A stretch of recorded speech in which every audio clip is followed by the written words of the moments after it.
and gentlemen, welcome to episode 127 of the It's Obvious podcast. My name's Garrett Drake, and I'm joined across the table by Jacob Alka. Howdy do. How do you do?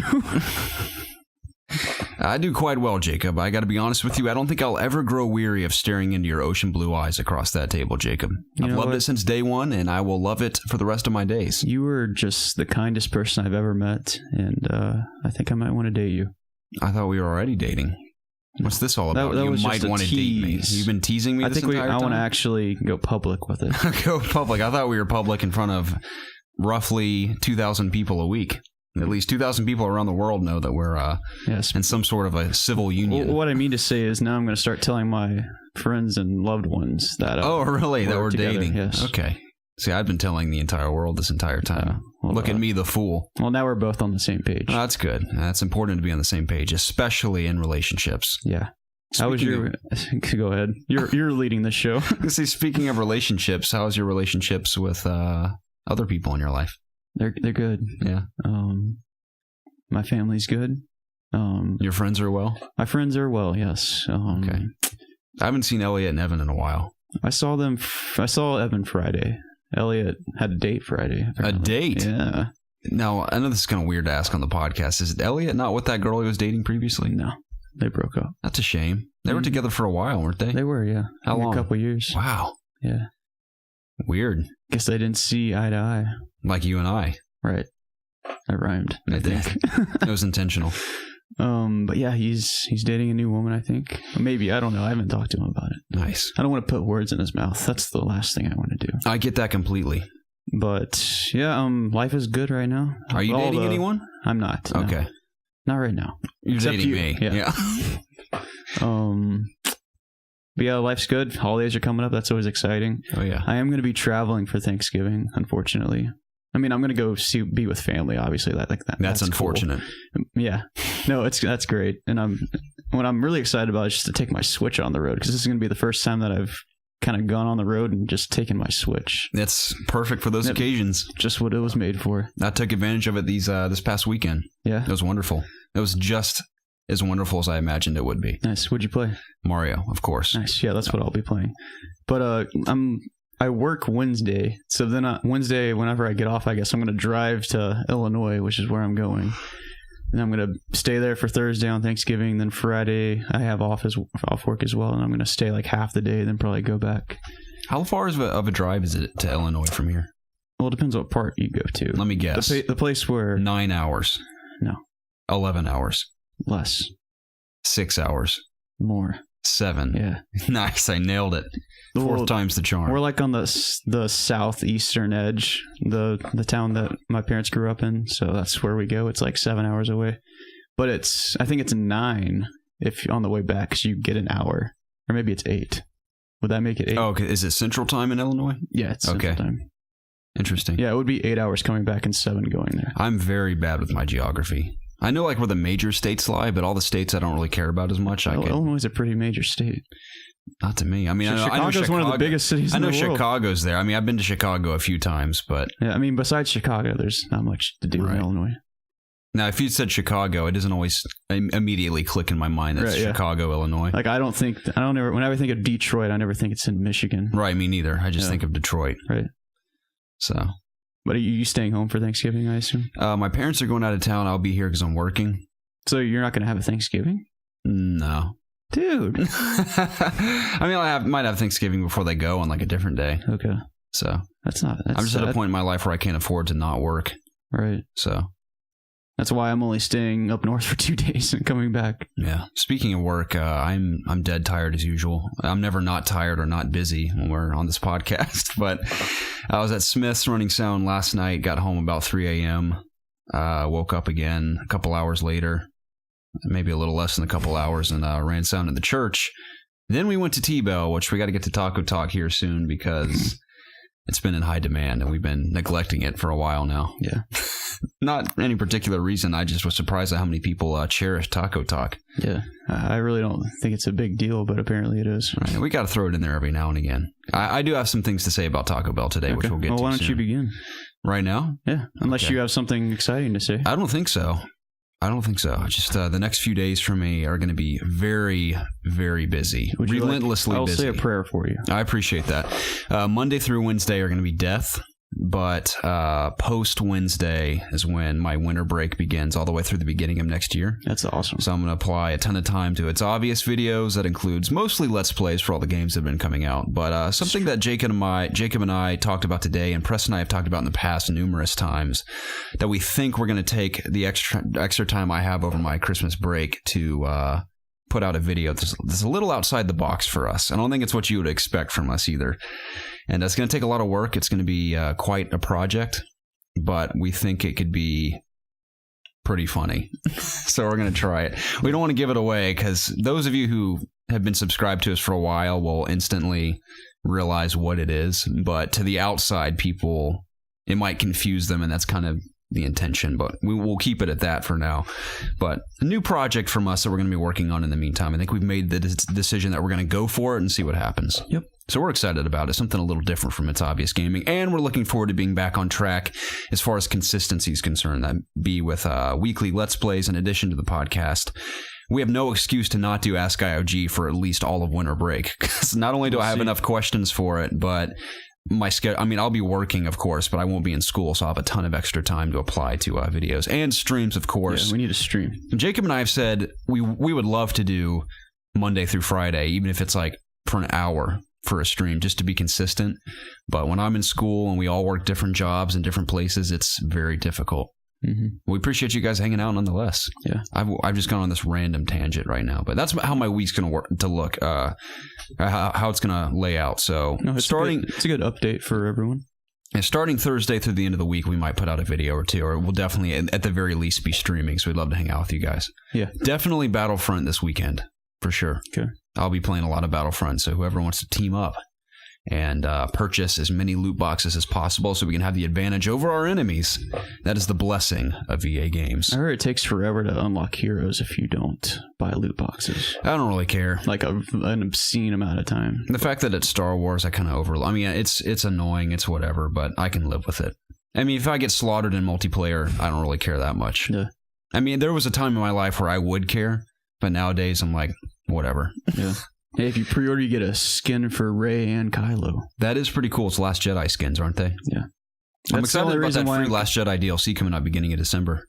Is it? Yeah. Okay. The only reason I would consider pre-ordering is just for those skins, which is stupid because I hate when companies like put something behind a pre-order that I want, but I don't want to pre-order the game. So it's like, what do I do? I don't know if I have a pre-order or not. I mean, I don't see the harm in pre-ordering just because you're paying the same amount anyway. I guess, but I don't really want to buy Battlefront yet, so that's my dilemma. You're not excited for Battlefront? I'm excited, I guess. I want to beat Horizon first, though, and it's probably going to take me all week. I understand that. Games-wise, my schedule, this is how it looks currently. I beat Mario. At least the story portion of Mario. I'm in the in-game content. Love that game. I mentioned on a stream and maybe somewhere else when we were talking that the New Donk City, portion, the big finale where they're playing Jump Up Superstar and you're running around as classic Mario. I literally shed a tear or two playing that section because it was one of the most beautiful, joyful gaming experiences I've ever had. One, because it's Mario. Naturally, he's a very joyful character, and just Mario in and of himself is a celebration of video games because Mario is responsible for practically every video game we have today. So to see Mario come full circle in 2017 and not only just blow critics and just fans' expectations out of the water, but it just overall being an amazing game, and Mario running around to this happy, joyful song in his classic form and doing like the Donkey Kong stuff and everything, just all these years later, and just it's emotional to think that like that was the full game back then when Mario had his debut in Donkey Kong, and have it all fast forward all the way to 2017 where that entire game is like a small little portion of like one of the worlds and Super Mario Odyssey, and just the whole thing was emotional to me. And that song's so wonderful. I listen to it all the time. Gets me pumped up. It's what I'm going to listen to before I take my big final on Wednesday. Yeah, there you go. Which is very intimidating. I've been reading the book all weekend. Even while I traveled, if I wasn't playing Mario, I was reading that book. I actually had to make the mature decision to read that book instead of playing Mario on the plane for a couple of hours. Wow. It was very depressing, but I had to do it. And I had to read it cover to cover. and it was hundreds and hundreds of papers or pages and a bazillion things to cram into my brain, and I somehow have to pull that all out under the test on Wednesday. So we're hoping for the best there, but that is the final battle of the school quarter. You gonna read it again? I'm not going to read the book again, but there are review questions in each section that I'm going to, like I said, memorize my script for the test and imprint them into my brain. Whatever works. Yeah, we'll see what happens. I will be victorious, Jacob. You know why? I know you will. Because I choose to be. Yeah. Amen, brother. What else did you play? I am about a little more than halfway through Wolfenstein, I believe. I have reached the point of the game where Preston mentioned last week, you may recall, where the game completely dials it up to 11. It's not kidding. It is absolutely insane in the best way possible, in the best ways possible. Cool. Not at all what I was expecting, and I am loving every minute of it. And while we're on the subject, I will say that Wolfenstein's writing and performances are truly remarkable. And it is incredible how funny it can be and also how dramatic it can be, and also I can feel the drama and the emotion in the characters, and then I can also feel the humor that goes along with it. I'm like fascinated at how well written it is, and that's why it's one of those games that I hope not too many people overlook, because I think Wolfenstein, I feel like a lot of people are. Oh yeah, I mean it was no surprise that Wolfenstein would sell the least out of the big three that launched, Mario, Assassin's Creed, and Wolfenstein. That's no surprise at all. It could arguably be the best. Yeah, I mean, as far as storytelling, it could possibly be the best. Now, I haven't completed Assassin's Creed. That's on my list of things to do in the near future. But Wolfenstein, I hope that enough people play it. I mean, its core audience has played it or is playing it and realizes how great it is, but I hope it gets enough recognition for them to make the third in the series that they want to do, Machine Games wants to do, because I think it's more than deserving of doing so, and it is something to be celebrated, because it is phenomenal writing, not only just for video games, but just writing in general for a story is awesome. And just on top of that, the gameplay and the setting itself and the story is just so unique and amazing. The gameplay is just wonderful too. Have an absolute blast slaying Nazis. Yeah. This one section in particular, you're in a train with a shotgun and you just unload on like a narrow corridor of like 15 Nazis, dude. It's just an absolute bloodbath of guts and limbs and blood everywhere. It was so satisfying. Nice. Perhaps I'm a narcissist or a sociopath. Maybe. Or maybe a psychopath. Nazis. Yeah, killing Nazis. But I've had a couple spooks in that game too, because there's these robots in this one section that you encounter that are very fast, but they're very light on their feet. So you don't hear them coming till they're like right near you. And I was walking through this train, and the train was very loud, so I couldn't really hear what was coming around corners. But I turned a corner at one point. One of those robots was flying right at my face. I was shot like at the top of my lungs. Scared me to death. Thanks for warning me. Yeah, you'll know it when you see it. But great game. Can't praise it enough. I'm very excited to continue it. But here's my schedule currently. I've beaten Mario. That is what I will go back to mostly when I'm on the go. But I will be dabbling in the end game, collecting more moons for fun, because that game's just wonderful. I'm going to beat Wolfenstein, and then I'm going to jump immediately into Star Wars this week. I'm going to beat Wolfenstein before Star Wars this weekend. Somehow, some way, I'm going to make it happen. Okay. I'm going to beat Star Wars' campaign, and then meanwhile, I'm going to finish Horizon, and then I'm going to jump. Have you started it? Not yet. Okay. So I'm going to go through Star Wars, because I think I'm going to get through that. I mean, you could argue the same for Horizon, but I'm excited for Star Wars. I'm going to jump into that first, since it's this weekend, and that's how I'm also celebrating my completion of my fall quarter at school, is playing some Star Wars. Nice. I'm going to do that. Jump into Horizon, beat that, then jump into Assassin's Creed and work my way through the story. Meanwhile, dabbling in Star Wars multiplayer. Well, something else. Oh, yeah, and going back to Mario here and there. But what about Fire Emblem Heroes or Warriors? You going to get to that game? I'm going to wait to hear your opinion on that before I make a decision. Oh, well, I haven't played it that much. As of right now, I haven't played it since I brought it over that one time. Oh, Fire Emblem Warriors. I was thinking of Xenoblade. Oh, is that still coming out in December, or was it delayed again? December 1st. Was it delayed again? No. Am I thinking of something else? Oh, I'm thinking of Ni no Kuni is what I'm thinking of. Yeah. That was delayed again. I'm going to wait to hear your opinion, Jacob. On Xenoblade? Xenoblade, and I think Preston's picking it up too, so I'll wait to see what I'm you not guys say. going to pick it up day one, I don't think. Okay. Because I'll probably still be working through Creed or Wolfenstein. Yeah, Assassin's Creed is going to keep me occupied through the holiday season, no doubt. Yeah, I'm excited to play Origins. Actually, I think I'm going to play Syndicate first. That's going to be what I play this winter. You're going to do that before Origins? I mean, that's a very bold move. I want to play Syndicate. I mean, I want to play it too, but I don't think I could bring myself to play that then Origins. We'll see what happens. Maybe I won't. I don't know. That's what I for, Jake. That takes a lot of self-control unless it doesn't require any self-control at all. If it's just an easy decision for you. I'm probably just going to blow through the story. I'm not going to just go around the whole city and get all the side shit. See, that's the challenge of Origins. I wouldn't even really say a challenge, but one of the new aspects of Assassin's Creed is that you can play story missions at will, but there are certain level recommendations. Right. Is that how it is in Syndicate too? I don't know about Syndicate. I know specifically in Origins, it's that RPG style where if you're not a certain level, you could get slaughtered very easily, and it'd be much more difficult. So, but I continue to hear just wonderful things about Assassin's Creed, not only in its characters and storytelling, but just gameplay and side quests and things you'll experience in the world itself. I've heard it's all great. So I'm very excited to get deeper into that. I am very much on the surface right now, and I've yet to dive in. So again, according to my schedule, I'll be there very soon. Are you playing on PS4? I am on PS4. Okay. What are you playing on? I'll probably get Creed on PC. Nice. Probably Wolfenstein. See, my PC runs everything great, but the presentation doesn't look as good as it could because I have a very standard, I think it's a 1080p monitor, which is fine for games, but I can't afford anything close to what Preston has, but I'd like to upgrade my computer a bit more before I really start buying a lot more on PC. Okay.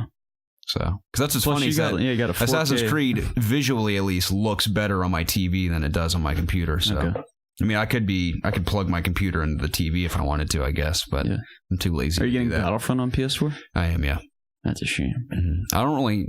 I've played it on PC multiple times. Yeah, we played together for a stream, I think. Yeah, with the beta, and I played it at E3, and it feels great. Like I didn't have any problems on PC at all, but I just prefer playing it on PS4. Gotcha. So. It's just easier and more accessible to me. I just feel like chilling and playing some Star Wars. I get that. So, you got a Pro, you might as well use it.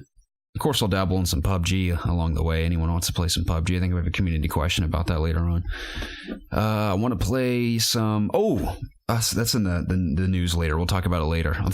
You put PC on my mind. I'm thinking PC stuff I want to play too. Okay. So it's going to be a video game-filled holiday season. It's going to be wonderful. I can't wait to hear all about it. Yes. I don't think there's anything else coming out this year that I'm too excited about other than Star Wars. It's a shame there's not another Thief coming out this year. Yeah. That would make it the perfect year in video games. It's a perfect January year. It would also easily win Game of the Year. I mean, who are we kidding? But we'll talk about that later. Yeah. Zelda and Mario are lucky this year that Thief didn't come out too. Oh, they're very lucky. I mean, any game would be lucky. I mean, I pity the games that come out in the year the next Thief comes out. Yeah. It was a huge scam that Dragon Age Inquisition won the Game of the Year when Thief was out the same year. Yeah, that was... absolute travesty. It was. It was awful. Yeah. Never forget it. That was a bad year for games. It was pretty mediocre. That was like the first year of consoles being out. First full year. There just wasn't a whole lot to play. I remember those days. Now we have way too much. We do. One could argue it's an oversaturated year of video games. Or at least a fall season. Mm-hmm. But I think in my lifetime, this has been the best year of video games. As far as just hit after hit after hit, that all is like, and I'm not using this to, because I hate rating scales for the most part, but 8s to 10s type games that have a lot consistently come out this year. And even in my opinion, have been just wonderful. So haven't been too many disappointments. Man, I'm in this bad habit, Jacob. When I do these podcasts, I'm too tired to get hooked on words. Like last week, outstanding was my word, and this week is wonderful. That's the first time I've heard you say it. Mm-hmm. It's like my safe word. Cool. So you want to know what I played? Yeah. I played a little game called, I don't know if you've heard about it. It's called Overwatch. Overwatch, huh? Yeah. You ever heard about it? Is that like a puzzle game or something? No, it's this game where you sit on top of a tower and you overwatch the land. Oh. That's it. So it's like a tower defense game. Yep. Okay. But you can't move. You just sit there and watch everyone. Oh, you don't then command them or anything? tell their people that people are coming and then they take care of it. You're just the Overwatch. That sounds pretty fun. Yeah. But no, I had an Overwatch stream this week, actually. If you are interested in watching it, for whatever reason, it is on Twitch in the archives. But I got on the PTR, tried out Moira. Would you like to know how I feel about her? I would love to hear. She's fun. Obviously, she has kind of like the healing and damage dual options like Zenyatta has. the healing regenerates. Well, we've already talked about like how she works like last week, but I was surprised how little damage she did when I was actually playing her. I was probably just being a little too aggressive when I was playing her and not healing enough or staying back behind my teammates. But she's just the way she feels and the way she plays is very fun. I know they're still tweaking her a little bit on the PTR and stuff, so I hope she's out within the next couple weeks because I'd love to, play her in the real game. But besides that, I jumped into some competitive this week, really trying to focus on characters like Diva, Tracer, and Zarya, and Zenyatta when I have to heal. And there's nothing new on that front. I enjoy playing Overwatch. It's always good to come back and play it every once in a while. It's a fantastic game. Yep. I also enjoy it when I play it. Yeah. And mostly I'm back because of all the hype from BlizzCon. I'm thinking about Blizzard right now. I feel you there. Makes me a happy little boy. I was very tempted to pick up Overwatch and PC after all those Overwatch announcements and features and such. So Moira's coming out soon. It's a great time to jump in. I'll probably pick it up very soon. Actually, I can afford it, so I'll probably buy it soon and play some with you. Got money over bags the Christmas over break. Yeah. Besides Overwatch, I played some. I beat the Call of Duty campaign. What'd you think? It was K. Yeah, that was pretty much our ending was very consensus mediocre last week. The Pearson is I can't handle Pearson. Total douchebag. Horrible as a character. We don't want to spoil it. Yeah, I don't want to spoil anything. But everyone knows Pearson's the guy that has the bad attitude in like all the trailers and stuff. Mm-hmm. He's the guy always yelling at you. Right. He's also the guy from Transformers. That helps at all. Speaking of which, I'm going to throw this in there real quick so I don't forget. I watched Transformers the last night on the airplane back from Seattle. Okay. And I, as with every Transformers movie, as dumb as it is, I was just entertained the whole time because you just watch robots fight each other the whole time, and I was like, "This is very entertaining." So, is it better than the one before it?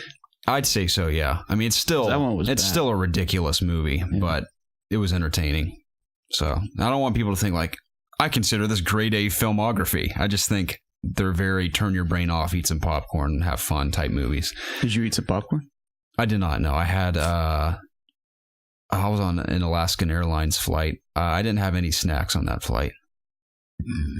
I had a glass of Coke though. Coca-Cola. How long was the flight? It was about 4.5 hours. Okay. Spent most of that time studying for my test, like I mentioned. Okay. But yeah, campaign's a little underwhelming. I think all three of us were expecting a lot more in the campaign. Specifically the epilogue, I think, would have worked better in a different section of the game. Or just like visit the area you visit, but just in a different scenario, I think would have been better. Okay. Like maybe in a mission you go to said place and like liberate it or something. But yeah, that would have been cooler. I thought the epilogue just felt tacked on to me. But I get what they're doing, like with the backstory of Red's brother and everything, like we had discussed, but I think it could have been executed a bit more tight, maybe, just in a different section. We'll leave it at that. The multiplayer, it's Call of Duty multiplayer. It's fun when I first get it, but I always tamper off because I just lose interest. The zombies, we had a stream for zombies this last week. We did. We kicked serious ass. We did. It was a lot of fun. It was cool learning all the little. I guess it was just really easy. Yeah, I'm sure it's easier when you have more people too, because you got people to watch your back and whatnot. And right. We revived each other a lot. Yeah. We pretty much learned all the tips and tricks of the map for the most part. Thanks to Carlos and what was the other gentleman? Espinosa, right? That's who it was, yeah. And that was fun, man. And the last thing I played was Horizon Zero Dawn and Frozen Wilds. That's the one. What do you mean and? You mean like the DLC? And how is it? Oh, it's really fun. I complained briefly to you just how difficult it was to jump back in. At least for me, it was. I think one of the first enemies I fought was like one of those Ravengers or one of the tiger-looking things. And it took me like 5 minutes to kill it. It was just dodging all over the place, not shooting the right arrows. Like I realized halfway through the fight that I could slow down time. I was like, oh my god, I wish I could realize this sooner. Yeah. Then I remembered again that I have the notebook, so I can open it up and see what people are weak to. Yeah. So it was just quite the curve jumping back in because it doesn't really introduce you to anything in the DLC. Yeah, towards the end of the core game, you basically memorize what's weak to what. Yeah, and you're a pro by the time. And you've mastered the mechanics too. Yeah. But going back into it, I have zero clue how I used to play that game. Good luck when you. Think about how long ago that was. I finished the game in March of this year. Me too. Yeah, that feels like a lifetime ago. Yeah. So it's going to be a learning curve for me too. But I've heard that from many people that have played it though. Yeah. I keep saying I always say when I'm on this podcast, so I'm not surprised. We all have our vices here, Jacob. See, right now is a time when I would say I say too. That's the thing about human beings. A lot of people say because it helps you generate your next thought. It isn't like I don't know what to say. It's like your brain is thinking, and it kind of helps you get there. It's weird. The game is very beautiful. I'm playing on the PS4 Standard Edition, but it still looks great. The game. I've taken many screenshots. No one will ever see them probably, but why don't you share them? Where would I share them? PSN community, Twitter. That's a barren wasteland. Yes. Share them on Twitter. I might do that, Garrett. I might. Okay. Instagram. You can make an album and share them on Instagram. I could. That's a lot of work. Yeah, but it's once they're up on the internet, they're there forever. Yeah. That's the way you got to think of it, Jacob. Listen, I'll do it. Maybe it's a temporary pain for an eternal victory. Okay. You done? An eternal achievement. There's a new weapon in the game. So it's like a lightning bolt gun or something? Kinda, yeah. It shoots little lightning bolts. Okay. It's cool, I guess. Cool. I found that the rope caster is effective on some of the bigger enemies, obviously. Mm-hmm. And make sure you're always shooting those, elements that do good against the things you need to shoot at. Absolutely. The core of Horizon here. I heard I don't know how deep you are into it, but I've heard there's new outfits in the game. And Preston also mentioned that the power armor you have isn't quite as effective against certain creatures, so you might as well just swap your outfit. Yeah, in particular, there's this one enemy that they're kind of scattered all over the frozen wilds, and they kind of disable your extra layer of armor. So it's as if you never had it to begin with. Right. Until you disable it. Yeah. So I think that's what he's talking about. That's probably what it is, yeah. But the new resource in the DLC is called... God, I can't remember. It's like blue glass or something. Mm-hmm. Something weird. I'm probably wrong. And it's pretty much the currency for the DLC, so you collect that stuff and you trade it in to get the armor or the new weapons, for example. Okay. And I'm assuming they're better than the armor that we got in the original game. I don't know for sure, because it looks like just reskins of armor that we've already gotten before, but maybe it just has better stats. I don't know, because I haven't bought any yet, but I'll have to play a little more and figure that out. But the game's still as fun as it has always been, because it's Horizon. But I'm still very early on, so I can't really enlighten you too much on the game. But I'm enjoying the story so far. I probably played about an hour or two. Is it reminding you why it's a Game of the Year contender? Yeah. Is it still towards the top of your list? Yes. It's either one or two. Okay.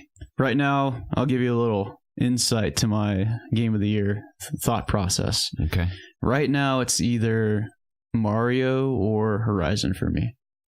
Now, I'm constantly battling between the two. And Horizon was just number 2 after I finished Mario, but because of this DLC, I'm like reconsidering a little bit. And I still need to finish Zelda, hopefully before the end of this year. Because I'd like to give Zelda a fair chance too, but I just don't know how it ends. And I haven't gotten nearly all the shrines. But as of right now, Zelda doesn't have a chance. I feel like Horizon and Mario are a major, major battle for Game of the Year. Yeah, they're both. Because they both do, I mean, especially Mario, but they both do so many things so well. They both have masterful gameplay. I think it's obviously going to be one of those two that wins Game of the Year at Game Awards, like the actual Game Awards. And I'm pretty sure it's probably going to be Mario. You don't think Zelda will win? I think Mario is going to win at Game Awards. Mm-hmm. I think a lot of people like Zelda more than Mario. That's just the feeling I get. You think so? I think Zelda will win more than Mario will. Because I feel like Game Awards chooses the most popular game, and Mario is obviously more popular than Zelda. I mean, Zelda's very popular, but they picked Overwatch, which... I mean, Overwatch is phenomenal, but maybe when the year Overwatch came out, maybe it was deserving of Game of the Year. I can't remember what came out that year. I know Doom came out that year, Uncharted 4. Yeah, see, even Uncharted 4, I feel like probably should have won over Overwatch. You kidding me? I think Overwatch was one of my favorite games of last year. But I think that, it was 2016. But I think Uncharted 4 or whatever else came at the end, there was a couple things that were technically better than Overwatch. I disagree. Overwatch is undeniably incredible, though. I can't wait to get back to it. They're both incredible games. They are. But this year's Game Awards is going to be intense. Yeah, this is going to be quite the year. A lot of amazing games contending. Yep. But that's all I played. Nice. My throat's very parched, Jacob. And you're almost out of water. I'm a wee bit sick. I was going to say if I'm a little nasally this week, it's because my nose has been quite stuffed. I can't wait to get sick, too.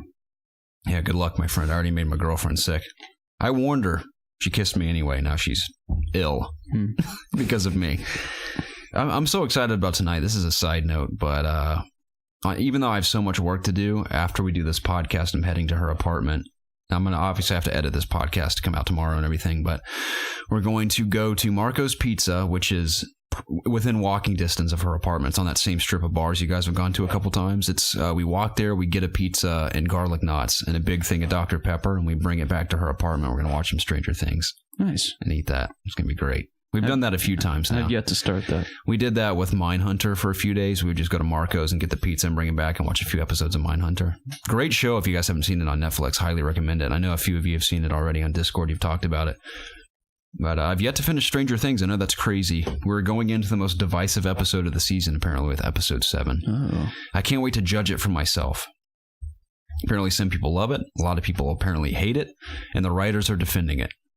So we're going to find out what it's all about. My sister spoiled something for me, too. I will not reiterate it on this podcast because I actually have respect for other people. Oh. So. Wow. But I'm still excited to check it out. So it'll be a good night, Jacob. I'm excited. Mm-hmm. I also have to write about what I saw in Seattle, which I spoke about last episode, which was a huge mistake on my end. I was not supposed to talk about it. Thankfully, I didn't go into specifics necessarily because I can't talk about the specifics, but the embargo is weird for the Destiny stuff I saw because it's done in chunks because Bungie's going to do multiple live streams promoting the Curse of Osiris DLC. Yeah, they're going to be promoting Curse of Osiris, and I think the embargo lifts immediately after each live stream, so I have to have chunks prepared for each one. So that'll be interesting. But speaking of Seattle, I meant to throw this in there. This was so funny. I already told you this, but I met Mr. Fruit on YouTube and Dado from YouTube at the exact same time in the hotel I was staying at because the media event was Thursday that I attended. And after the event, I was flying home late that evening. So I was hanging out at the hotel. I had about a couple hours to go before my car showed up to take me to the airport. So I'm looking around the hotel and I'm like, man, where should I sit to study for my test? I'm like, there's countless places to sit in this hotel. It's massive. Could have sat in the main lobby, could have sat in the bar area, could have sat down the hall, but I found a little nice spot kind of close to the entrance, right at the top of the stairs where this big bookshelf was and this cozy couch, and no one was over there. So I'm like, something about that spot's calling me over there. So I went to sit in that specific spot, studied for a few hours, and out of nowhere, I just randomly look up and I see Mr. Fruit and Dado just standing in the corner like 10 feet from me, just talking amongst themselves. Were they making out? Yeah, they were making out right in front of me. I was like, guys, can I join in? They're like, F off. I was like, all right, sorry. It's for Destiny content creators only. Exactly. It was all the influencers just having a big orgy. It said no media allowed either, so I was a little upset. But no, Mr. Fruit saw that I had noticed him standing there, and I was like, I know who you are. You're Mr. Fruit. And I was like, that's Dado. And they're like, yeah. I was like, cool. So I walked over to him. We started talking about Destiny for a little bit. Talked about the DLC, and I was like, I assume you guys are here with for the influencer event and it was happening the following day. So it was media, then influencers. And I told him it was funny too because I feel like you guys are part of the cool crowd going in tomorrow, and I was part of the crowd that everyone hates online. Everyone hates media, but everyone loves the influencers. Right. I'm like, I wish I was with you guys, but yeah, it was cool just meeting those guys. And I gave them ItsObviousGaming business cards and told them that not all of their content, but a bulk of what they have done in some ways it has inspired what we've done, which is pretty cool. That it was just so funny that I met both of those guys in the exact same place. I don't know what other influencers were there. They're the only two I saw that evening, but it was cool meeting them. They're both very nice guys. So it was awesome. Nice, man. Fun trip in Seattle. Nice. I think that's everything from me, Jacob. You want to jump into the video game news? I'd love to. Great. Well, ladies and gentlemen, this is the It's Obvious podcast where my best friends and I gather every single week to discuss video games. If you want to listen to this podcast anywhere but YouTube, if you're listening anywhere but YouTube, join us at youtube.com/ItsObviousGaming for additional content that's going to ramp up here very soon. Actually, this week, because like we mentioned earlier, my schedule's going to open up. So consistent content is on its way to make its return to this YouTube channel. I'm very excited about it. So we encourage you guys to come hang out if you're willing to do so. And if you're willing to support the channel, we'd love for you to come over and subscribe. Even if you never come here again, if you're willing to throw us a subscription, it helps us appear more in search algorithms on the YouTube search engine, which is quite complicated. But we're very close to 2,000 subscribers. It's our goal for the end of 2017 to hit 2,000 subscribers. We're a little over 1,800 at the moment, so 200 more or a little less than 200 more to go. We'd love all the help we can get and greatly appreciate it in advance. Mm-hmm. I don't know what else Preston says, man. For the life of me, I can't remember it. He says something about iTunes. I know. The podcast is available on iTunes, Spotify, Google Play, Audio Boom, and other services out there in the world. Stitcher's one of them. It's on Stitcher. I think it's on Blueberry. There's been a couple services other people have said they found us on I didn't even know existed that we're on. So that's kind of cool.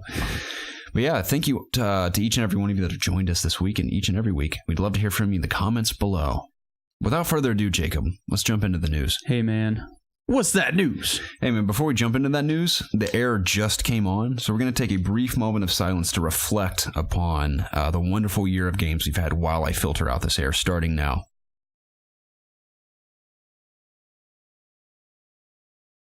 All right, we're back, Jacob.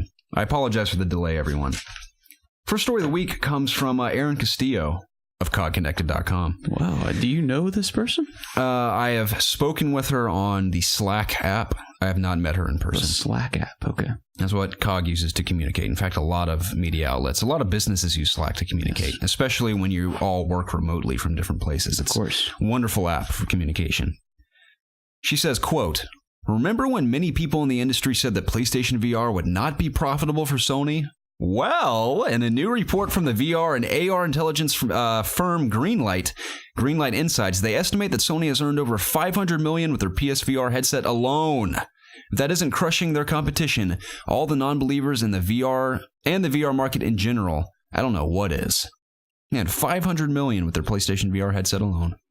That's really impressive. That's a lot of money. I think it's because its price point and the fact that so many people have PlayStation 4s and can afford it is great. I'm glad to see that it's been profitable for them. And I must say in this moment, Jacob, I am freaking thrilled for Skyrim VR. I'm so excited. Here's why, Jacob. I know it's a big joke, and I'm in on the joke, too, that with Skyrim has been releasing since 2011 practically every year on every platform, and will probably continue to do so for the foreseeable future. I hope not. And it's hilarious, but I'm so excited for VR. One, because they've made the update. I'm sure they'll make continued updates before it officially launches. But they made the traversal update where you can just smooth run everywhere you go. So it feels totally natural when you're using the Move controllers. That's a big update. So that is what has me excited. Before, I was a little concerned because almost everyone that played it said it was a little disappointing, mostly due to the traversal with you having to teleport everywhere. Now, that's still an option for people to get very motion sick, but the version they have now is very similar to Resident Evil, where you can kind of turn the camera at 45-degree angles if you choose to do so, or you can run smoothly, or a combination of that, which is great. I'm very excited to wield a bow and arrow and stealth around, because you physically pull the arrow back with a Move controller and aim it like so. Without a crosshair, you have to actually aim like you would aim a real bow and shoot people. Yeah. I can't wait to be stealthy in VR with like a dagger on like Dark Brotherhood missions. How fun does that sound? It does seem like a good VR game. If it's as good as I think it'll be. I mean, think about how massive Skyrim is, but you're actually in the world. Like, everyone that I've seen play it and talk about it has said, like, obviously it feels familiar because I've seen all these places, but this is the first time where I actually feel like I'm there, which is so cool. That's what has me excited. And because I've not played a massive chunk of Skyrim since its initial release when I played it on Xbox 360 back in 2011. So I think the most I played since then, I played about an hour of the remastered version on PS4. Just an hour, like the opening hour of the game, and I put it down. Glad you bought that. I didn't really care that much. I mean, it's dust in the wind at this point. But $60. Yeah, it's whatever. $60 isn't too bad. Now, if it was like $300, I'd be a little concerned. But I hope you would be. yeah, but I'm very, very thrilled to go back to it in VR.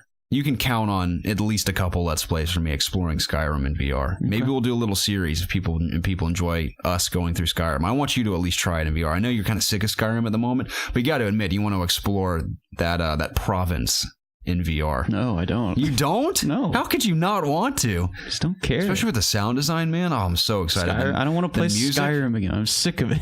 But I don't even really think of it as just Skyrim. I think of it as like this open world RPG in VR. Sure. That's so awesome. That's a game I am so excited, Jacob. Yeah. This is the most excited I've been for VR since Resident Evil.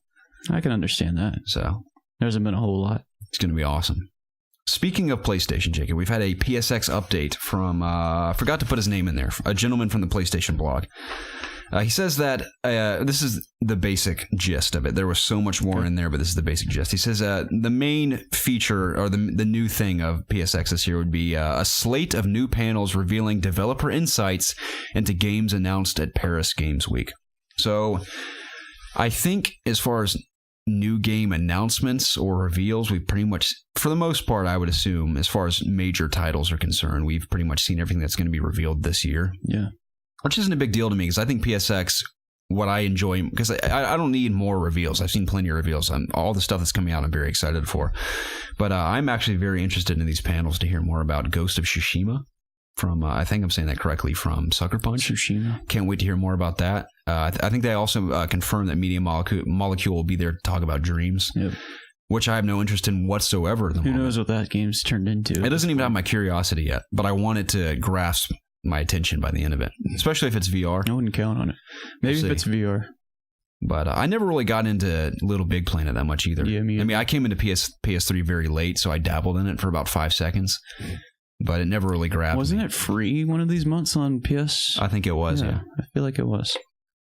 I think it was the third one. My throat is gone, Jacob. I might have to go refill here soon. That's not good. I never had to refill on a podcast before, but I'm so sick. I have a water over there. I'll just use that if you'll let me. If you want to. Cool. Yeah, I'll use that in a little bit. Okay. So it seemed online people were pretty upset about the fact that Sony, quote unquote, blew their load at Paris Games Week and not really save anything for PSX. Mm-hmm. But PSX, I feel like, is more than just game announcements, because we get these slates of developers going inside of their games, like whether it be the development process or plans they have for the game, or even just discussing what the game's all about in general. Yeah. Hands-on with games, VR games, AAA games, indie games on the show floor and everything. That's great. And I think it's a 2-day event. I think it's the 8th and 9th. No, it's the 9th and 10th, but 8th for VIP attendees or something to get like a special evening thing of the 8th beforehand. Yeah. So I don't think we're going to go this year. I think we, for maybe 10 seconds, discuss the possibility of us making an appearance at PSX. But I think especially if it seems like there's nothing that's right, exactly. I mean, it'd still be fun to go and potentially hang out with people that tune into the podcast and just to go hands-on with some of these games. Personally, I would love to get my hands on Skyrim VR before it releases, just because I'm so excited to play it. Yeah. I've gotten my hands on a lot of Sony games that have already been announced, with the exception of ones like, of course, God of War, Last of Us, and Days Gone and stuff like that, and Spider-Man. But Detroit, I think at PAX, I may have played it. It was either E3 or PAX. I played it for like 5 seconds. I can't remember. I'm expecting one thing from this show. What's that? God of War release date. Oh, yeah. I think that's about it. I think you might be right about that. I think that's a good expectation to have. I don't think I am. I think that's what I want. I think we are going to get that, Jacob. I bet you we won't get it till next year.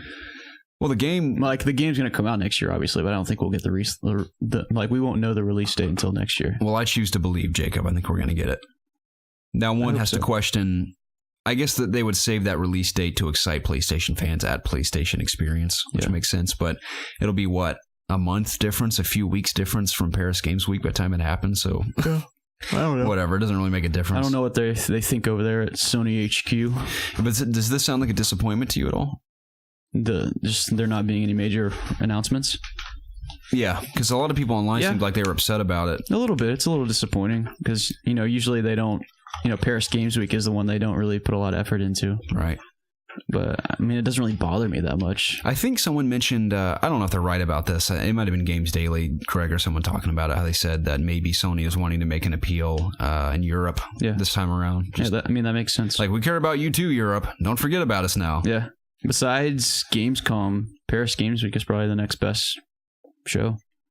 And Gamescom's kind of too close to E3, in my opinion, to announce something. So I don't know why Xbox has a show at Gamescom. It never made sense to me. I have no idea. I mean, yeah, there's a lot of people over there in Cologne in that show. So I don't know. I don't run a console, Garrett. I'm not Microsoft. I'm not Nintendo, and I'm certainly not Sony. So what do I know? This is random, but speaking of Paris, I'm trying to determine whether or not I'm going to study abroad in France for 10 weeks next summer. Wow. It's a big decision. It is for multiple reasons. This is the first thing that comes to mind. What will I do about ItsObviousGaming? Because that's my main priority. Yeah. I could still do the podcast over like Skype or something every week, or a Google Hangout. That wouldn't be a problem.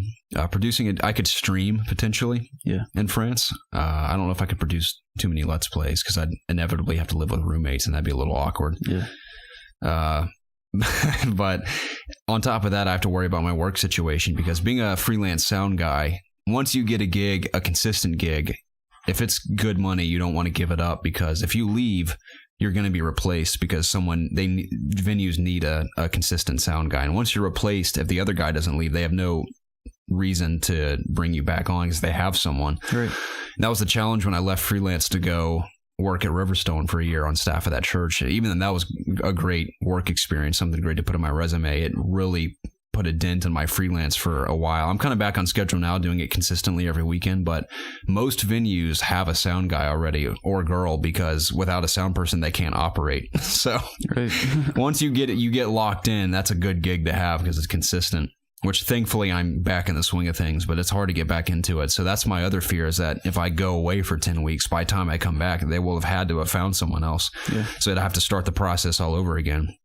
But Lacoste, France, it's in a literal village with like stone walls and stone buildings, kind of look like castles sort of, and this gorgeous surrounded, it looks like Rohan from New Zealand sort of, just surrounded in this gorgeous field.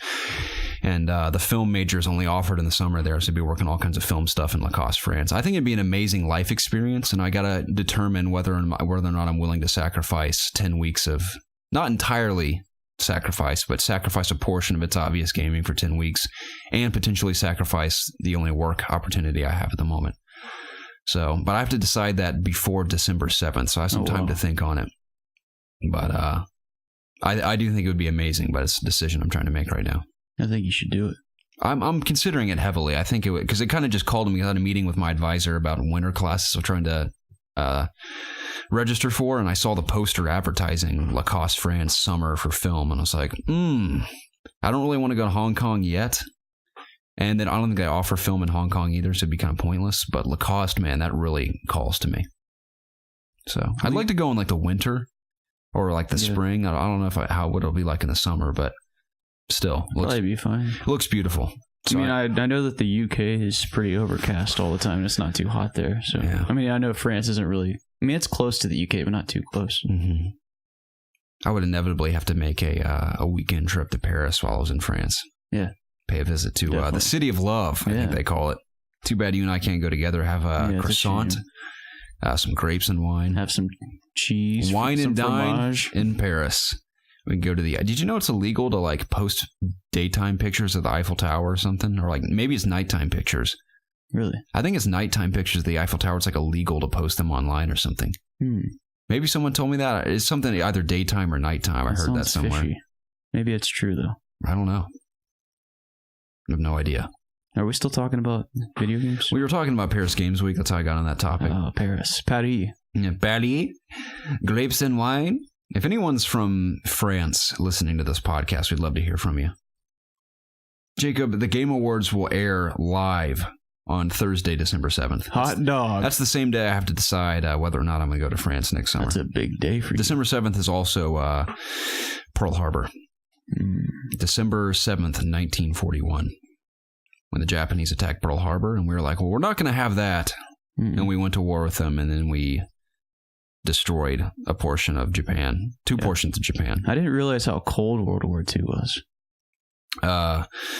After playing World War II Call of Duty. What do you mean cold? It's a lot of cold campaign missions. In Europe, yes, in the European theater. Yeah. Sorry, I'm kind of switching theaters, but speaking of Japan though, obviously terrible situation in World War II, but nowadays I'd love to visit Japan. Yeah. Amazing culture there, amazing landscapes in Tokyo specifically.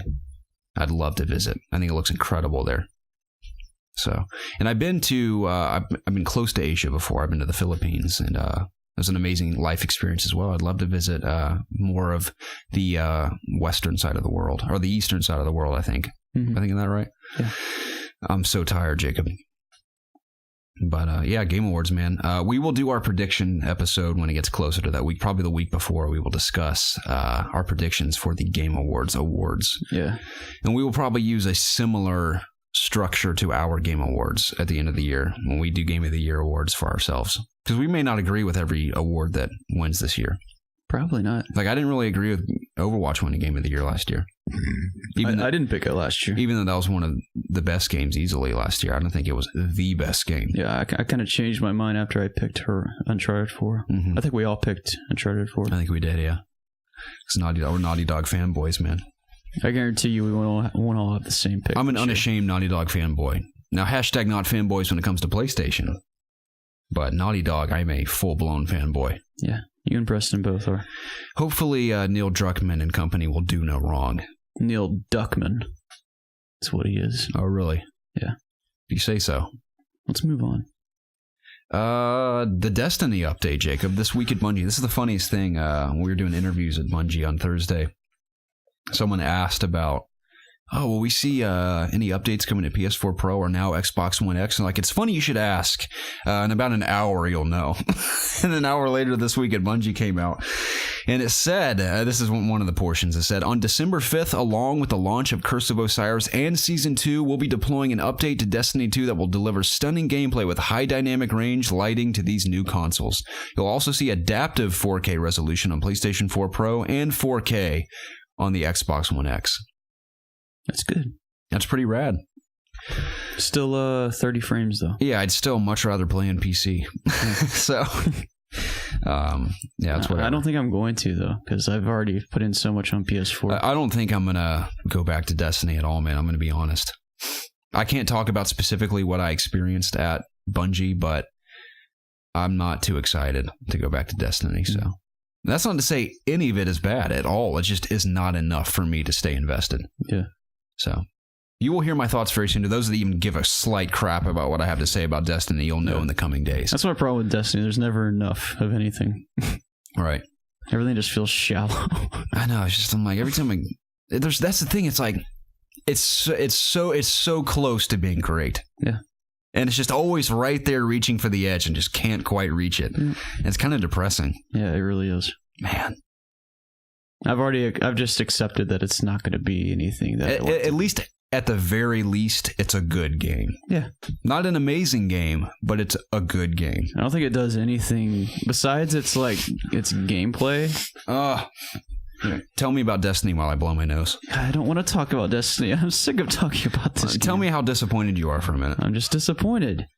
The game doesn't do anything great besides its gunplay. That's all it nails.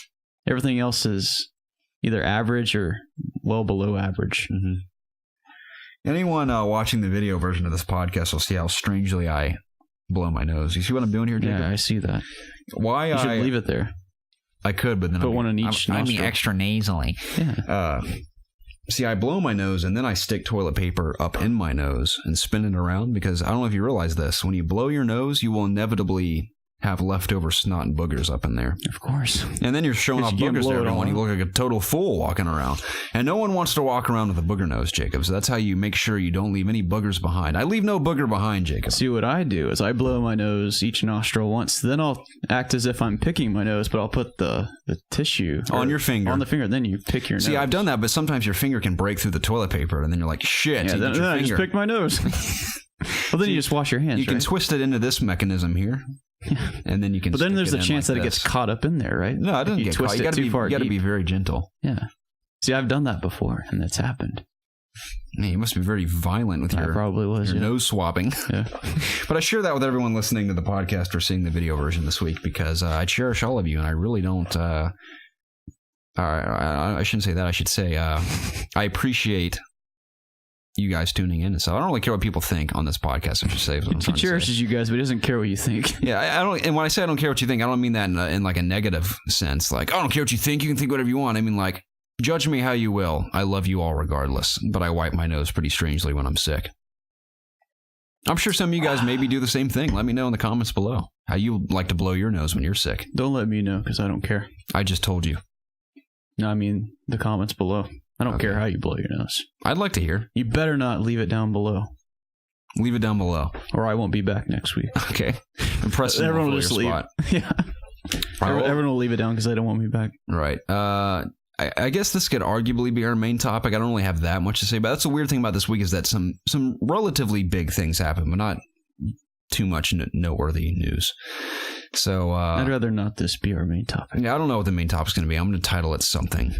Destiny 2, more like Destiny Poo. That's pretty good. Yeah, that might be the title. EA has purchased Respawn Entertainment, Jacob. The story comes from Chris Pereira of GameSpot. He says, although Respawn Entertainment, the developer responsible for the Titanfall series, has worked primarily with Electronic Arts since its inception, it wasn't actually owned by EA. That changes today as EA has announced it has acquired the California-based developer and the Titanfall IP along with it. EA has served as the publisher of Respawn's games so far, including last year's Titanfall 2.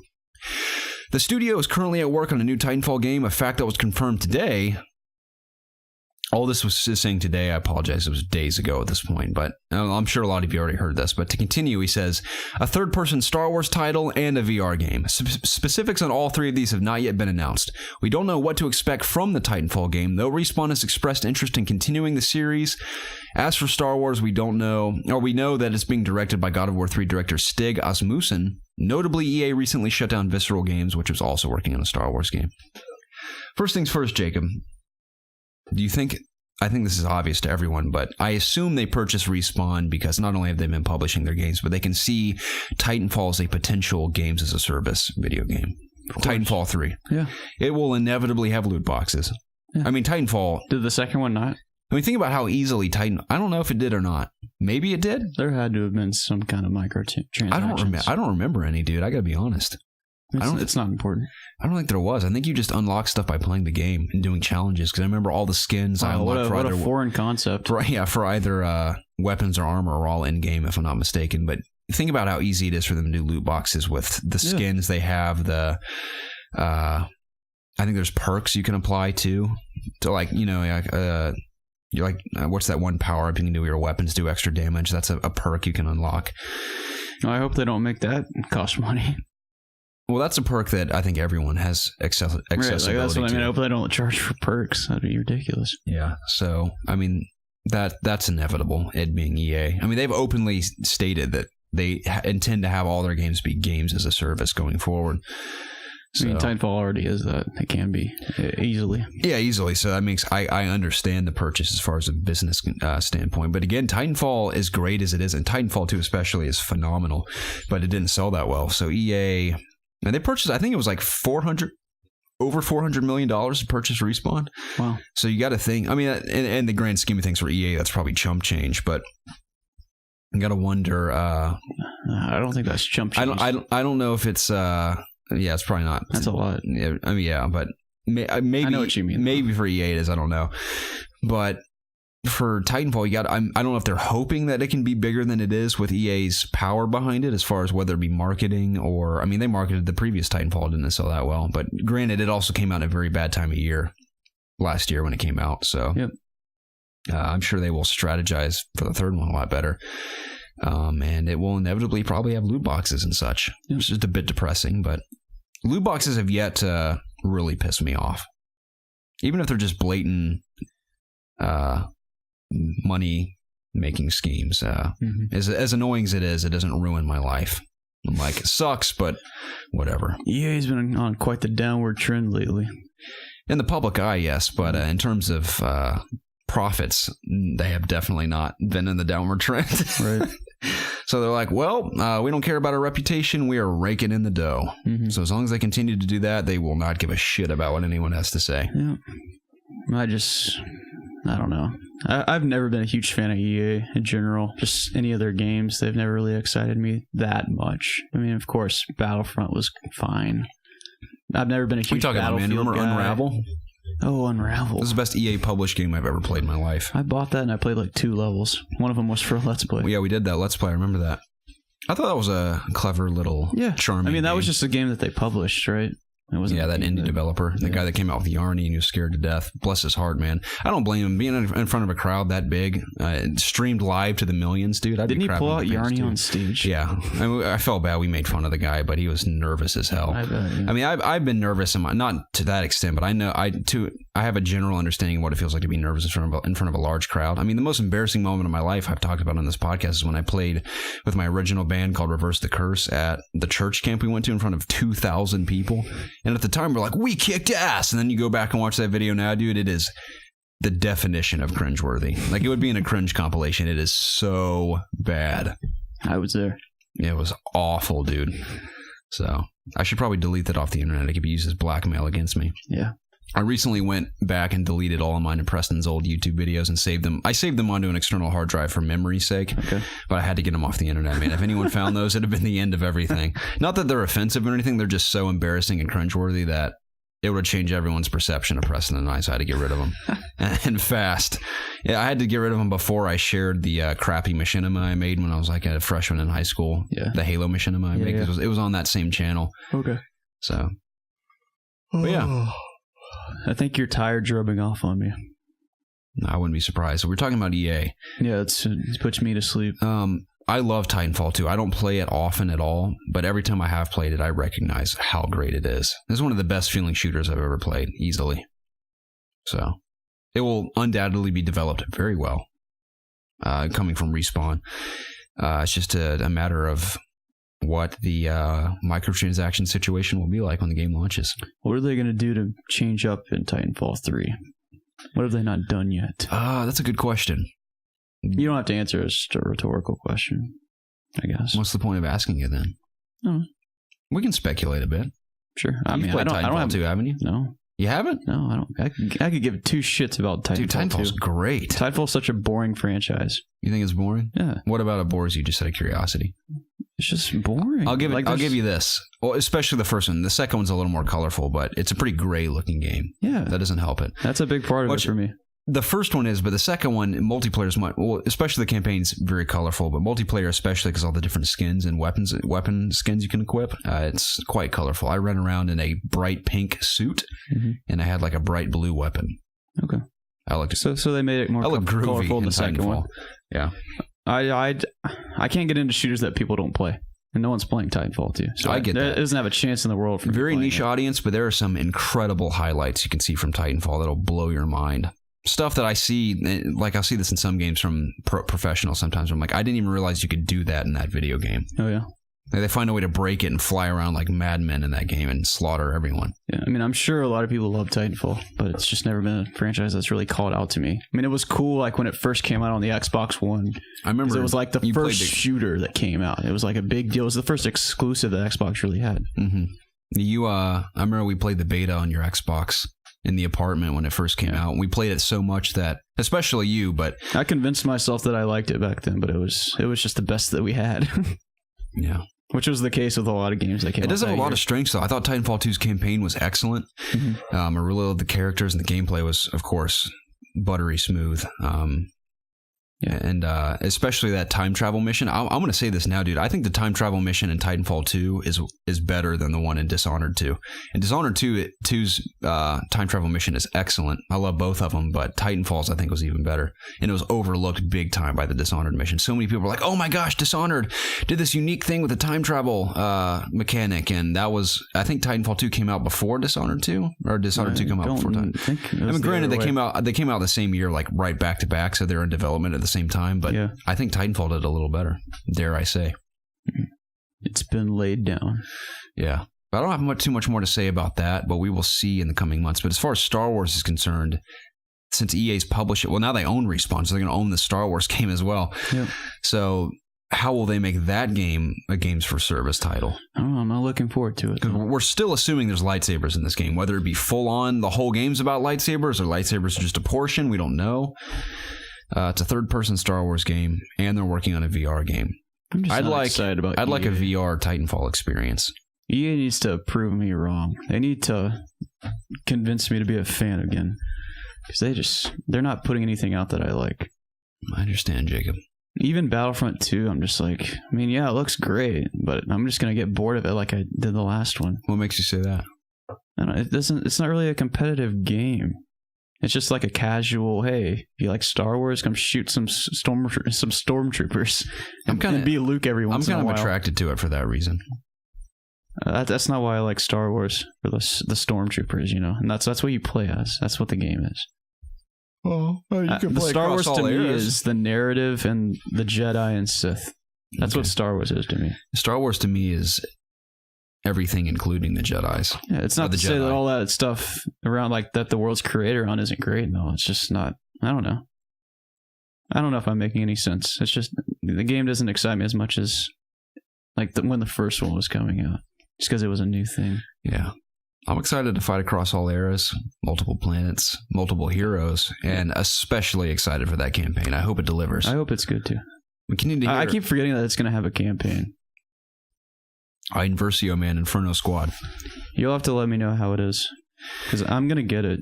It's just probably not opening day. Mm-hmm. Opening night. I know there's in that free DLC for Last Jedi, there's an Iden Versio portion that kind of branches her to, I think, Force Awakens, perhaps. I was under the assumption that in the main story prior to DLC, that story would be told leading into Force Awakens, but I don't know. I was a little confused by that announcement. So will she be one of the heroes in multiplayer? She is, yes. Okay. Mm-hmm. That's cool. It was funny. There's a video, I think COG actually released it, where Kylo Ren, Darth Maul, and Darth Vader ran into battle together, and someone else was playing as Iden Versio, which I thought was so funny. But they went up against like Yoda and Rey and I think Obi-Wan or something. I don't remember. Yeah. Luke Skywalker maybe. So it was pretty cool to see. Have you Geneva Gavankar, the actress that plays Verso? Yes. Mm-hmm.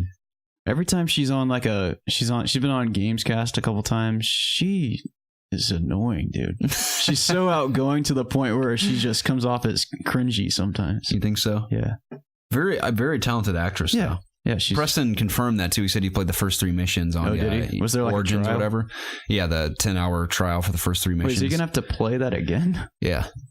What's the point then? Maybe he won't have to play it again. I don't know. Maybe he can pick up where he left off. So it would have been good if he was here this week so we could talk about it. Yeah, I mean, he told me a little bit about it. He said it's really fun, and he said all the cutscenes are awesome. And he said that, like he said, Iden Versio, specifically, or Janita Gavankar, we should say, is wacky as she can be, not off camera or on like a podcast per se. She is a very talented actress. Okay. So that's good to hear. That is good to hear. Because her character seems the total polar opposite of what her real personality is like. Yeah.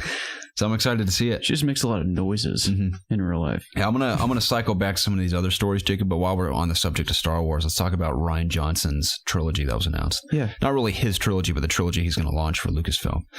This comes from StarWars.com. It says, quote, for director Rian Johnson, Star Wars The Last Jedi was just the beginning of his journey in a galaxy far, far away. Lucasfilm is excited to announce that Johnson will create a brand new Star Wars trilogy, the first of which he is also set to write and direct with longtime collaborator Ram Bergman on board to produce. As writer-director of The Last Jedi, Johnson conceived and realized a powerful film of which Lucasfilm and I can't speak anymore, Jacob, and Disney are immensely proud. In shepherding this new trilogy, which is separate from the episodic Skywalker saga, Johnson will introduce new characters from a corner of the galaxy that Star Wars lore has never before explored. That is thrilling news for me, Jacob. Here's why. Mostly for Last Jedi. Now, I hope that Disney's not just using this as a marketing scheme to be like, go see Last Jedi, which everyone's going to see it anyway, but they could also be using this as a marketing ploy to be like, everyone needs to go see it because we're immensely proud of it. But it's not every day you hear studios claiming that their movie, that they're immensely proud and excited for. I mean, every studio says, we're excited about our movie, they promote it, but Disney seems to be really hearkening on how great Rian Johnson was directing Last Jedi. Yeah. So I'm very excited to see if it lives up to the hype.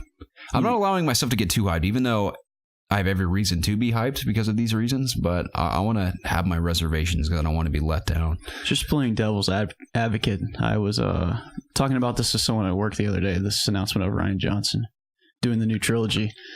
And I was arguing that because my coworker was really psyched about it because he loves Star Wars, everything about it. And I do too, don't get me wrong. But I was also kind of concerned about maybe, because there's something special about just the original 3 movies. And you could already argue that this was kind of broken with the trilogy, but doesn't it kind of wash, like Star Wars is just becoming, what's the word?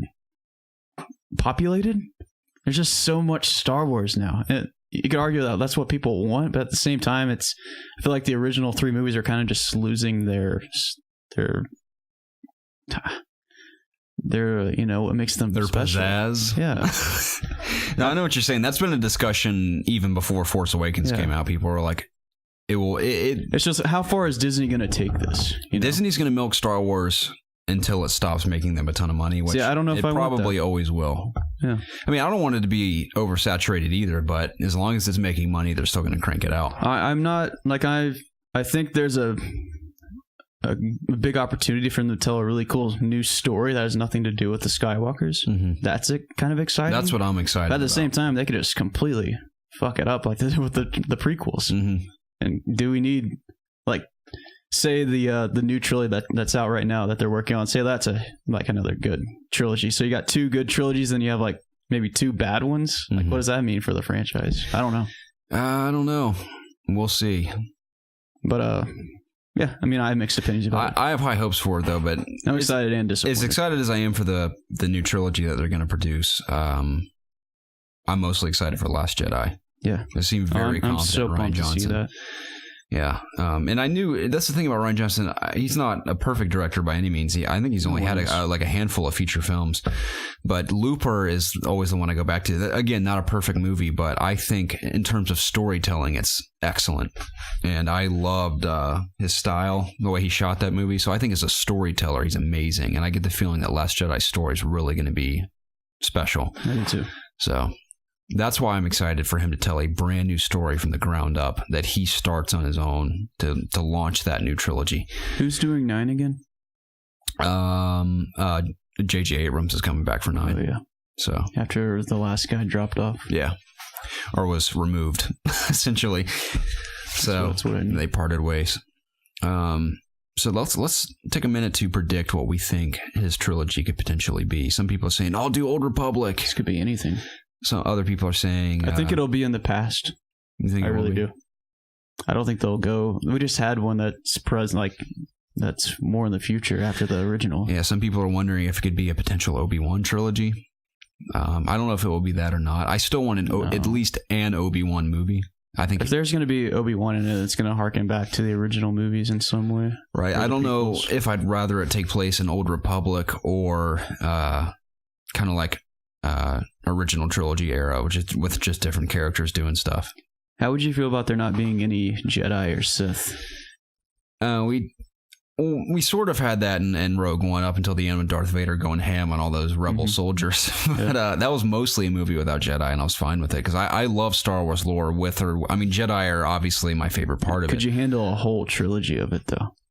Not that that would be a bad thing. It's just that's really I know Zach is obsessed with Jedis. Our good friend Zach. Zach says he really doesn't care about anything but Jedi. He's told me that before. Okay. To me, I'm not that into Jedi, but they're a huge part of Star Wars for me. I get that. The lightsabers, if there weren't lightsabers in Star Wars, I wouldn't probably like it as much. It'd probably be the same for a lot of people. Mm-hmm. Mm-hmm. What a cool weapon. What a cool idea. It's the coolest weapon ever made. Yeah. It's amazing. Good for you, George Lucas. Yeah. I think... I meant to tell you this is pretty crazy. When I was in Vegas for the Square Enix thing, a girl from Machinima was there, and her father is a very renowned visual effects supervisor for films, and he worked alongside George Lucas on all 3 original Star Wars films, and he did a lot of other movies like I think Batman Forever was one, Batman and Robin was another one. I know those movies are terrible, but he was on set for those movies. the Raimi trilogy of Spider-Man movies. But the cool ones obviously were Star Wars, and he's credited as designing the lightsaber. Now, he didn't come up with the idea, obviously that was George Lucas, but he is credited as designing the movie prop for the lightsaber, and he actually was on stage to accept the Oscar, I think, for visual effects in the original Star Wars, which is crazy. Yeah. And she didn't. That was funny, too. I could tell she was for real, because not only did everyone at the table knew who she was when we were there, because I had no clue who she was, but she was very humble about it, too. Like, people were like trying to get all these questions out of her. She was like, oh, she's like trying to be like nonchalant about it, but it really is super cool. And she had been an extra as a child on set of like the Raimi Spider-Man movies and Batman Forever and stuff. I'm like, how cool is that? Even though a lot of people hate Batman Forever and Batman and Robin, it's so cool to be like, I was an extra on this movie. Yeah, because I think as bad as those movies are, they're incredibly entertaining. Mm-hmm. So kind of like Transformers for me. So I wouldn't go that far, bud.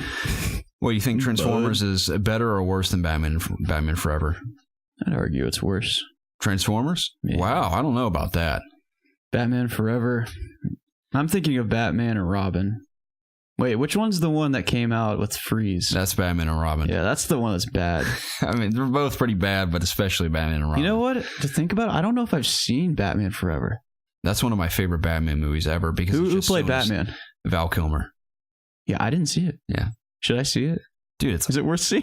I don't know how you'd react to it nowadays, but as a child, that movie rocked my world, dude. I watched it all the time. I probably seen that movie over 100 times. Batman and Robin? Yes, it did. That's why I didn't see it. I was too young to. I don't even think I. It came out, I think, 92 or 93 after Batman. Or 1989. I was just born around then, so of course I didn't 1989 Batman came out, and then 1991 or something was Batman Returns, and then Batman Forever came out, and then Batman and Robin. You see, when I was little, I didn't go back and watch older movies. Yeah, Batman Forever is famous for having Seal in the ending credits. All right, maybe not the ending credits. I think it was in the ending credits. You know who Seal is? No. Sings Kiss from a Rose. No. That's a great song. No, I'm thinking of Every Rose Has Its Thorn. No. I don't know what that song is. Seal, Kiss from a Rose is a classic. Okay. Classic 90s. I'm missing a lot of stuff here. Now, I'll introduce you later on. Yeah. So show me the world. I'll show you the world, Jacob. I'll show you more than that. Oh, boy. It's getting hot in here. Take you to Paris and show you all sorts of things. Yeah, Rian Johnson. Would you rather be Old Republic or like modern era? No, when I say modern era, I mean like original trilogy or like Force Awakens era. Old Republic. Old Republic? Yeah. I think everyone wants that to be explored. I think you need a move. I'd love a TV show, which we can also talk about. They also announced, Disney announced a live action Star Wars TV show coming to their streaming service. They'll be launching. That's exciting. Mm-hmm. That's what got me more excited in the new trilogy announcement. Yeah. Now, with it being Disney, it'll obviously have a very large budget, and they will do it right. I assume ABC? They'll do it right. No, it'll be on their streaming service. Oh. So it'll have the budget and the binge capabilities, which is great. They need to keep Star Wars away from ABC. Oh, I totally agree. That would be so foolish. It's such a bad network. I think the last thing that went to ABC was Inhumans, and that tanked so hard. Do they have any good shows on that station or channel? I can't think of one. Is ABC or is it NBC where Once Upon a Time comes on or whatever? That's ABC. Is it ABC? Yeah, that's Disney related. Oh, you're right. So it must be ABC. Mm-hmm. Yeah. I mean, I don't even think that's a good show, though. People just like it because of the Disney stuff. That is a huge following, though. But I've seen a couple episodes because people told me it was really good. I couldn't get into it, but there's a lot of people that love that show. I shouldn't be sitting here saying because I haven't watched all these shows. Casey loves that show. So she told me that, actually. Yeah. I think we were talking about shows one day. Yeah. I think if they're going to do Old Republic, I'd rather it be a movie trilogy because I think you need a very large budget to do Old Republic well. See, there would be a great opportunity for them to do it well since the prequels are so, I guess, mediocre. And Old Republic's even before that, so it'd be even further back. Yeah. But obviously nowadays, I think they've learned to not be too visual effects heavy, at least crappy visual effects heavy. Yeah.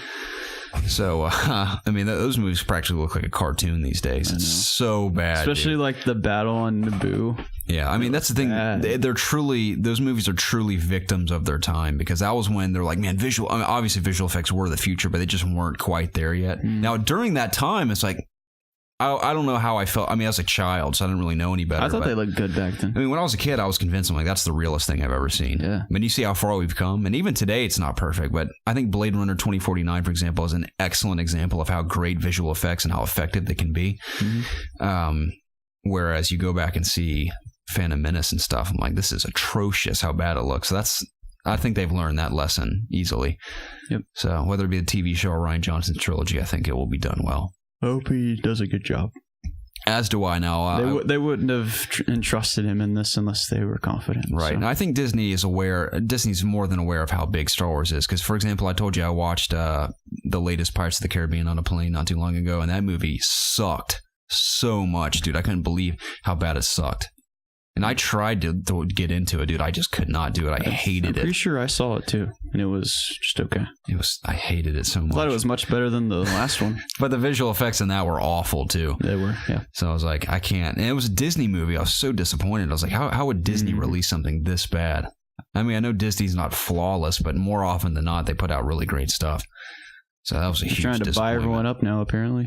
Oh, you think? Oh, yeah. I was going to talk about that's another thing in our notes. They're in talks to buy many of the Fox properties. I've heard rumors that the talks have ended. I don't really know if anyone knows. I don't know. That'd be pretty wild if they acquired X-Men, Fantastic Four, and Deadpool. That's a very real concern, though. This would be a douche move if Disney did this, but. I mean, granted, they have all the money in the world. They can do what they want. But if they purchase Fox properties, including Deadpool, I think that would mean they'd have to cancel Deadpool, which would be devastating to the cast and crew. I don't think that'll happen because that would be a tragedy. Were the X-Men part of the original Avengers? I don't know how big the Avengers is. No, but they've done... I'm not a comics expert. I don't pretend to be, but I know they've done X-Men versus Avengers in the past. Okay. And, of course, Avengers members will... team up with X-Men. I just don't know if there was going to be like a scenario where Fox is bought up by Disney. Like, are they going to try to throw them into the last two Avengers I'd love movies? to see a Marvel Cinematic Universe take on the X-Men for sure. I guess I'd like that. I've never been a huge X-Men guy. Just Wolverine. Right. Everyone loves Wolverine. I mean, granted, I didn't know who Ant-Man was. I didn't know anything about Doctor Strange, but I'm at the very least a casual fan of those characters now because of the MCU. So that's why I trust that they could take X-Men and turn them into something that I really care about. Because I don't give a crap about X-Men anymore. I mean, I really enjoyed X-Men 1 and 2, and of course Logan's phenomenal. But Logan kind of stands on its own aside from just comic book movies too. Yeah. I don't even consider Logan a Wolverine movie. It's just so different. Right. Yeah, I want to watch that again. I haven't seen it all the way through since the theater. Yeah. And it's funny, for a project in my history of cinema class, we had to take an example of modern film that's inspired, like elements of it that are inspired by a classic film. And I think... The guy in my class uses Logan as an example is inspired by classic westerns. In a lot of ways, it is inspired by classic westerns. And he showed the opening scene of Logan when he gets out of the car and he's like drunk and his wheels are being taken off by those goons. He just absolutely slaughters them. It's so brutal. Especially, I'll never forget the scenes like burned into my mind when he uppercuts the guy in the chin and it like goes through his face and his skull. Just pop out the skull. And he's like gargling on his own blood. Yeah. I'm like, that is so gnarly. That's one of the best movies I've ever seen. It's great. I can't wait to watch it again. Maybe I'll do that over the Christmas break. You know what I'd love to do with you, Jacob? Date. Make out. We've already established intercourse. That's already happening. We've done that many times. I want to watch the original Lord of the Rings trilogy with you all the way through. That sounds on like a big sound system, like maybe up on my third floor with like the big screen and the surround sound. Or Evan's house. Or Evan's, yes, that's brilliant. But his sound sucks, man. It's so bad coming in because he just listens to the sound out of the projector and it sounds awful. I think with that screen, he owes it to himself to invest in, like, at the very least, a cheap surround sound system. Mm-hmm. Anything would be better than that projector sound. I'll tell him that. He'll probably just say no, though. Yeah. Evan's stubborn. You know what I could do at the very least is bring over my monitors I have in my room and hook them up to his projector and just set them up on either side of his screen and have them just blast at us. That'd even be better. Regardless of what we do, I'd love to watch those movies with you. No, especially in the nice cold holiday season. Mm-hmm. I don't know why I want to watch Lord of the Rings soon. I've been in the mood to watch them too. Ever since I saw The Hobbit, I'm like, man, these are... Again, like a cartoon compared to the original trilogy. At least once every 1 to 2 years, I watch Harry Potter and the Lord of the Rings franchise. You've been watching a lot of Harry Potter over the years without me, Jacob, and it kind of pisses me off. Hey, you're never around to watch it, so I got to do it myself. Well, you should contact me beforehand. Because you got to admit, it's always better watching with someone else. Yeah. No, don't get me wrong. Not shows. From time. Movies, I agree. From time. Well, I don't know what I watch a lot of shows together, and it's great because we kind of like talk amongst each other after episodes or in between episodes and stuff. So, I mean, it's different if you're dating someone. It's easier to get together. We're dating, Jacob. How many times do we have to say this? You kind of like you base your life around that person, so it makes sense. I don't base my life around Casey. She doesn't base her life around me either. I think that's why we're happy together. You know what I mean, though. I know what you mean. But some people do that, and I can't imagine doing that. Yeah. But we don't base each other's days or decisions off of each other. Like, well, if you're doing this, that means I have to do this. It's purely like, if it works out, it works out. Yeah, no, that's good. Yeah, so. You have to kind of discover who you are before you are with someone else. Oh yeah, it's you have to still be you, is what I mean. For sure. I mean, I'm not a dating expert or a relationship expert, but I think that much is very obvious. Like, if you don't know who you are, there's no way you can invest in another. How can someone else know you? Exactly. You're a crazy person to go in a relationship like that. Mm-hmm. And a lot of people learn that the hard way. Yeah. I think I learned that the hard way in high school. Well, why do you think I'm still single? You haven't learned who you are yet? I'm still discovering what I want to be, who I want to be. Oh, really? Yeah. I'm still young. I'm still paving my path. I understand that. I know exactly who I want to be and where I want to be. That's exciting. And I've been ferociously pursuing that path. That's really for the good. last few years. Yeah. Once you discover, you got to give everything you have towards it. It's a great feeling. It's also a very exhausting feeling, but it's very rewarding at the same time. Mm-hmm. You also have to dare to dream, Jacob. I fulfilled a dream of mine this year. I'm currently living my dream, as I've mentioned. Now, to make that have you ever dared to move? Yeah. I dare you to move. Switchfoot, classic. Yeah. Oh, yeah. The Beautiful Letdown. I think it was the name of the album. A Beautiful Letdown. Yeah. Opens with... I think they're still around. They are, man. They're a surprisingly famous band. Are they? Opening track of that album, Meant to Live. Awesome song. That whole album was great. We were meant to live for so much more. Have we lost ourselves? That was good. How's that sound? That's good. Pretty good, right? What was I singing earlier that was so funny that I knew you would think is hilarious? Oh, I was jamming to Spoon Man on the way home from Taco Bell, man. We didn't even do our taco talk.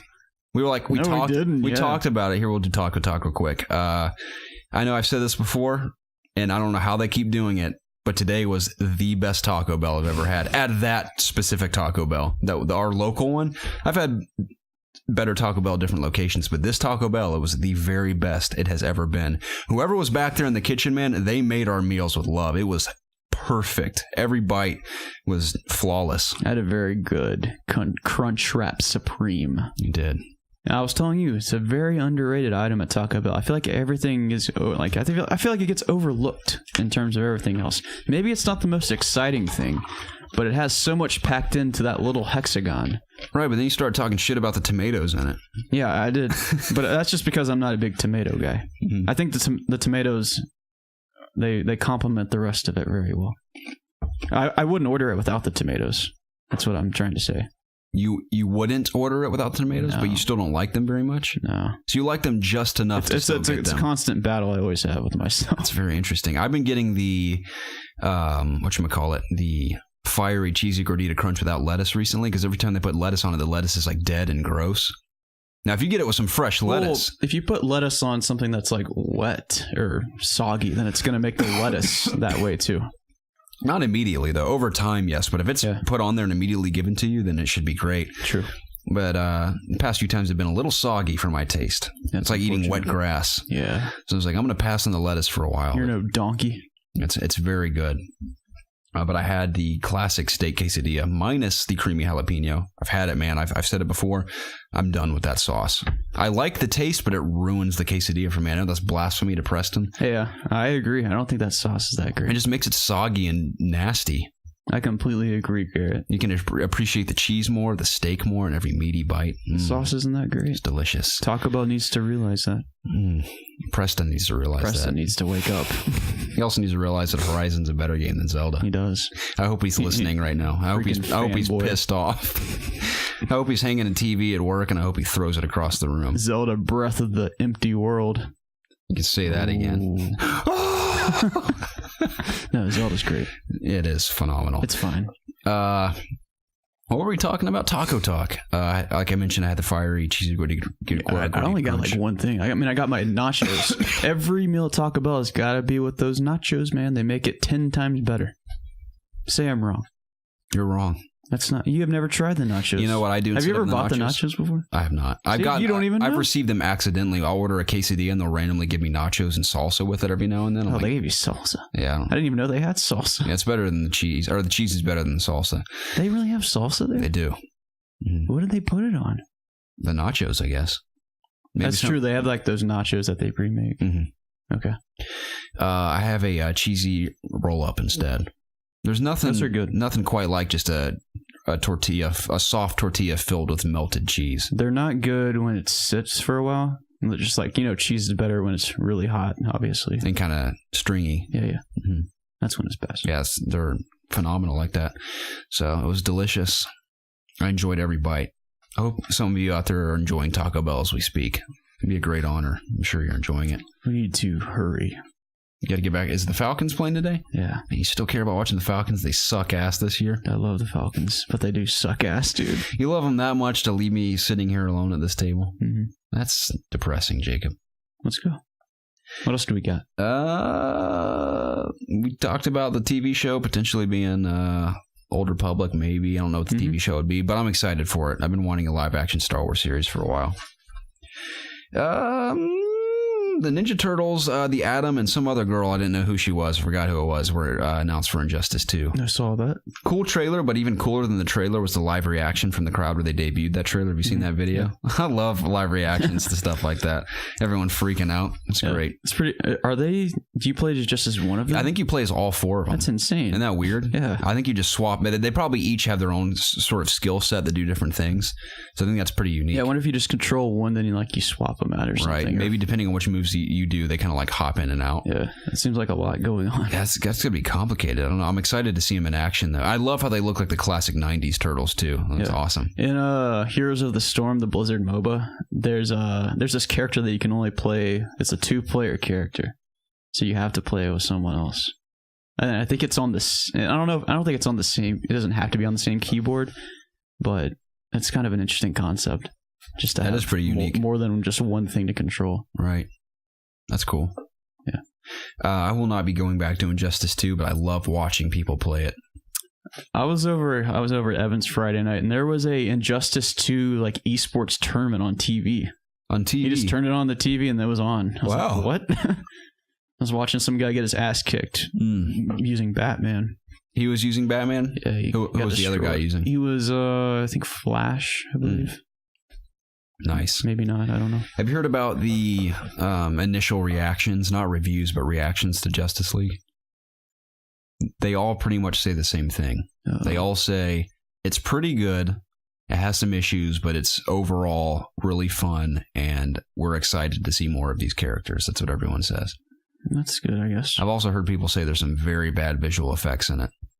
I think that much is obvious from the trailers. There's a couple sections there that look pretty rough. Cyborg looks ridiculous. He looks awesome in Injustice 2, and he looks so stupid, I think, in the movie. Now, I'm very excited to get to know his character. I hope he really intrigues me. But his design looks crazy to me. It's just too much going on. So I think he looks pretty simplistic in Injustice 2. I don't really get looks that awesome. feeling, but I guess I need to see it. Yeah, I'll show you a poster, Jacob, of Cyborg, and you'll get what I'm saying. I mean, I've seen him before. You can hardly tell what's his leg and what's his arm in the poster. It's ridiculous. But I'm excited to see him in action nonetheless. Yeah. I hear everyone's saying that the Flash, Ezra Miller, is fantastic. He's like the standout. Not my Flash. No one has said anything about Batman.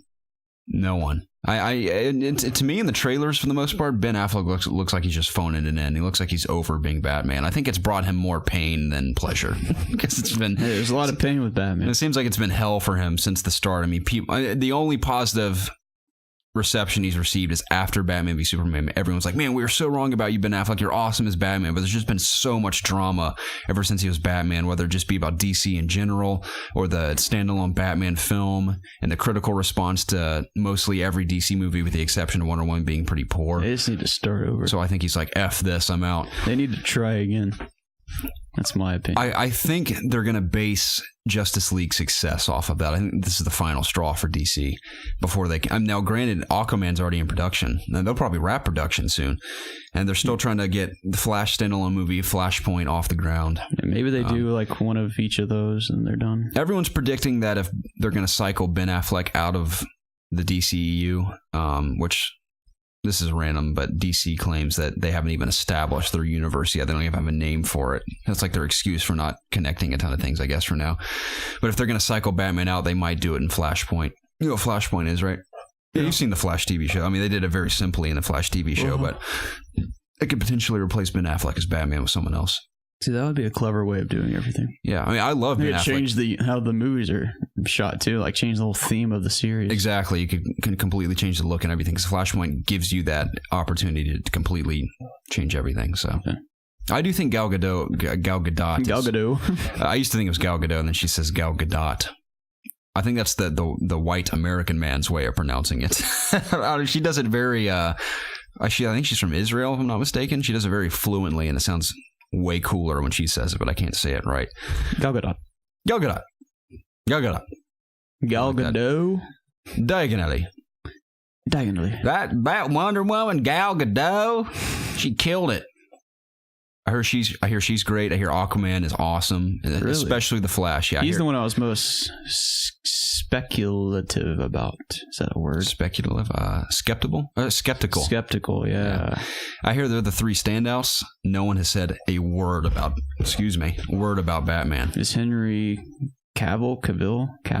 I mean, he's obviously in the movie, but they're not saying anything because they want to have it be a surprise. Yeah. Superman's got to come back. They had to CG out his mustache for most of the film, right? Why? So Henry Cavill has this glorious mustache. I think he's using it to film Mission Impossible 5, and apparently it's so crucial to his character that he had to keep it because he was in between filming Batman or Justice League. He was also doing Mission Impossible 5, and I think he's still doing Mission Impossible 5 because he's been on the press junket with the mustache, and it looks amazing, but he couldn't shave it due to like a contract or something with the producers of Mission Impossible. So they had he describes it in an interview. They had to flip it up his face and like tape it so that sounds painful. When he was in action, they had to CG out every single frame he's in. They had to CG out his entire mustache. That's fun. So this is, I don't know if this is true or not, but one of the reports said it was like close to $60 million just to do that alone. Sounds like an absolute nightmare. I mean, how ridiculous is that? $60 million mustache. How was he allowed to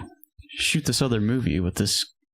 I don't know. I mean, it's just like miscommunication between studios or something. I have no idea, but I'll give him this. The mustache looks like $60 million. It's beautiful. I haven't seen it. But, yeah, he's already a great looking man. And when he's on screen, inevitably in Justice League, I'm going to be focused on his upper lip the entire time, trying to see if I can see imperfections in his mustache cover up. Another thing to knock on Justice League. I'm going to be totally distracted the entire time. Unless they give him a full beard, I think that would help.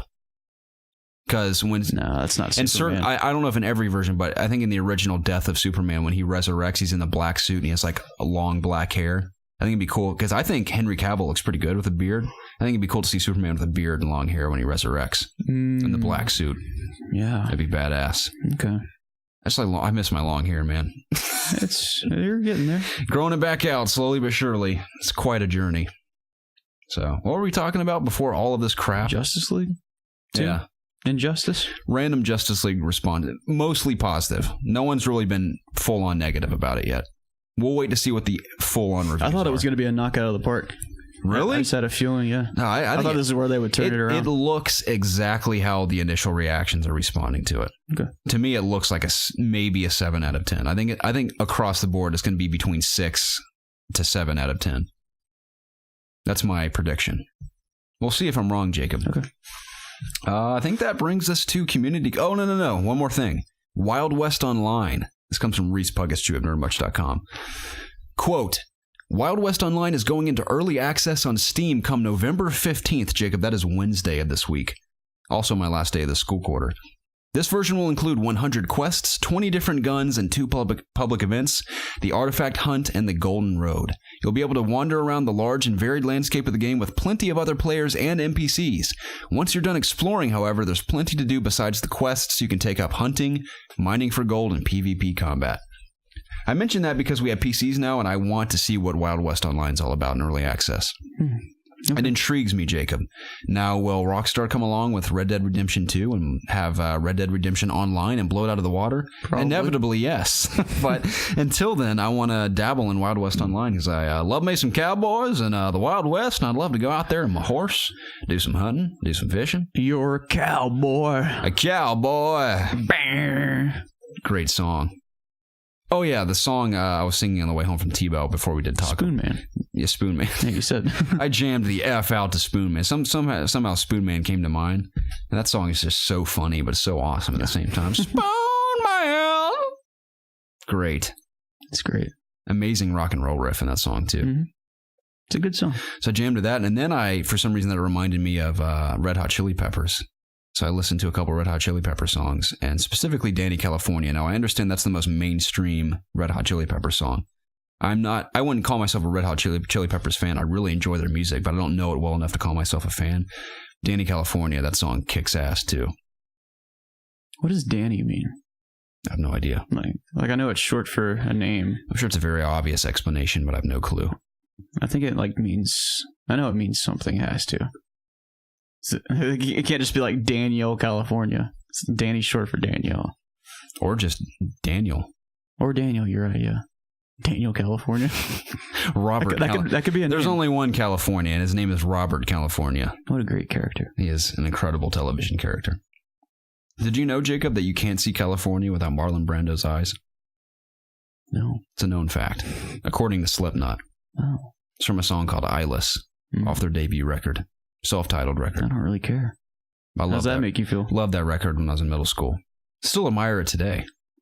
I used to think it was the heaviest thing I'd ever heard, and boy was I wrong. But it's up there for being pretty heavy. I respect Slipknot and what they've accomplished and everything and all their records, but I was never a huge fan.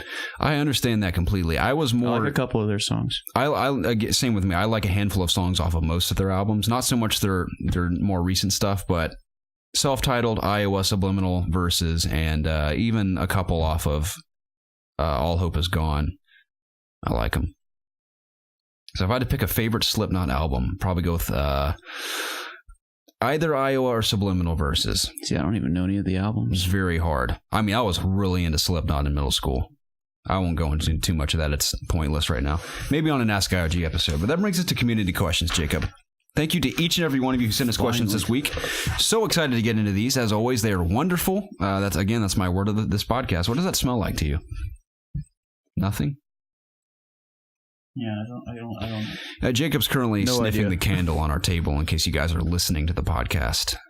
It is candle season again here on the podcast, and we love our candles. It smells like fall, whatever it is, I guess. I don't even know. Ooh, almost lit my hair on fire. That would certainly make this episode more interesting. Yeah. I lit my hair on fire. Community questions. Please. Again, thank you to all of you. If you want to have any of your questions read on either of our two shows, that being this podcast, the It's Obvious podcast, and the one that never happens. Yeah, or our additional show that may or may not happen this week. Probably not this week, but without a doubt for the rest of the year, at least a few weeks into the end of the year will happen because I heard it here first. I have way more time to do so. All my excuses for the cancellations of the past several weeks have been because of school or work. And I will not have school on my plate anymore. Since we can never get together, maybe we should just do solo episodes of Ask IOG. That'd be a terrible idea. What do you mean? Just a solo episode of Ask IOG. Just you. Oh, that'd be awful. I think that'd be so boring. It could be like a AMA, right? I guess, but I feel like the whole point of doing these shows is to have the three of us here. I was just making a bad joke. Oh, okay. Well, I'm already sad enough the Preston's not here today. Kind of a bummer. But if you guys want to reach us to have your questions read on either Ask IOG or the It's Obvious podcast, you can reach us in one of three places. You can email us at itsobviousgaming@gmail.com. You can tweet at us at obvious_gaming, or you can submit your questions in the Ask IOG section of our Discord channel. Now, when you send your questions in on any of those platforms, always include the hashtag AskIOG if you want your question read on the show. Or if you just want to talk, feel free to message us. I love talking to you guys. We love you, EOGs. The OGs. Sending in their questions to Ask EOG. I really like that title more than Ask IOG, Ask EOG. You're really attractive. Thanks. Likewise, Jacob. The first one comes from Lyric on Discord. He says, "Hey, fellas. What are your thoughts on GameStop's Power Pass idea? $60 for 6 months of unlimited used game rentals. You can have one game out at a time and get to keep a game at the end of the 6 months. Now, I have to apologize because this has been a story for a few weeks, and I've somehow forgotten to include it every single week. And it actually genuinely interests me. So, have you heard about this, Jacob? Yeah. How do you feel about it? I don't care. It doesn't apply to me. I don't buy used games. Well, in this case, you wouldn't be buying them. You'd be renting them for... wait. Yeah, $60 for 6 months. So that's $10 a month for 6 months. I've never been a fan of taking the risk of buying something used and getting home and seeing it not work. Then having to make the trip all the way back. That's a nightmare. Well, I don't like leaving my house to begin with. I've never had that problem. See, what I do is if I'm going to rent or purchase a used game, I always look at the disc before I take it home. But even then, sometimes you can't tell. Like, sometimes shit just doesn't work. Plus, GameStop is pretty good, especially nowadays. Not so much back in the day, but especially nowadays, they're pretty good about determining whether a game's functionable or not, or functioning or not. I mean, you and I had to do that when we worked at GameStop. So I think it's kind of hard to go home with a game that doesn't work anymore. So I wouldn't be worried about that. But I'm genuinely interested in giving this a shot because not that I have any desire to take home used games. And it's not even about the used game thing that bugs me, or nothing about it bugs me. But I'm not that attracted to it because the games that I want to play, I've already purchased. Now, let's say I wanted to play Wolfenstein 2 and I'd yet to purchase it. Inevitably, there's already used copies back at GameStop. I could take that game home with me for $10 a month. I could take home, I could take home Wolfenstein for a day, play it, take it back the next day for another game, and do that every single day for as long as I want. Yeah, sure. And then at the end of the 6 months, you get to keep one game. Now, this is the question I would have. Now, do I get to keep the last game I rented, or can I just pick any game off the shelf I want to take home permanently? I hope that's the case. Because I will... bless you. Ooh, that had to come out. I understand. I would definitely try this. Out of curiosity, maybe there's some niche games that I don't want to spend full price on. It's $60 for a year? Is that what you said? No, $60 for 6 months, I believe. That's according to Lyric. I'm assuming he's correct there. I don't know how I'm going to trust Lyric. Especially if you're getting like bigger games. I don't know if you're really getting your value. I don't know if it's 60. Well, you can argue it's just a value to begin with because it's... You know, think if you're someone who has enough time to play a new game every week and complete certain games. Like when I was in high school and middle school, I could easily play a game in a week and be ready to play another one. So this could be very beneficial for GameStop in the long run, depending on how many people get their money's worth for the service. I mean, it's really about all you put into it. Mm-hmm. So it's really up to the consumer, I think, at that point. It just doesn't appeal to me because I just kind of developed this attitude of I like to own all the games I play. I understand that. I very rarely give a game back anymore. Same with me. I try to hang on to everything I have. I mean, there was a time not too long ago where I could not afford anything, so I had to do a lot of trades. Yeah, which recently, right? Yeah. Which I'm finally out of that rut. I don't really have to do that anymore. But it was when I was transitioning out of my previous job into what I'm doing now.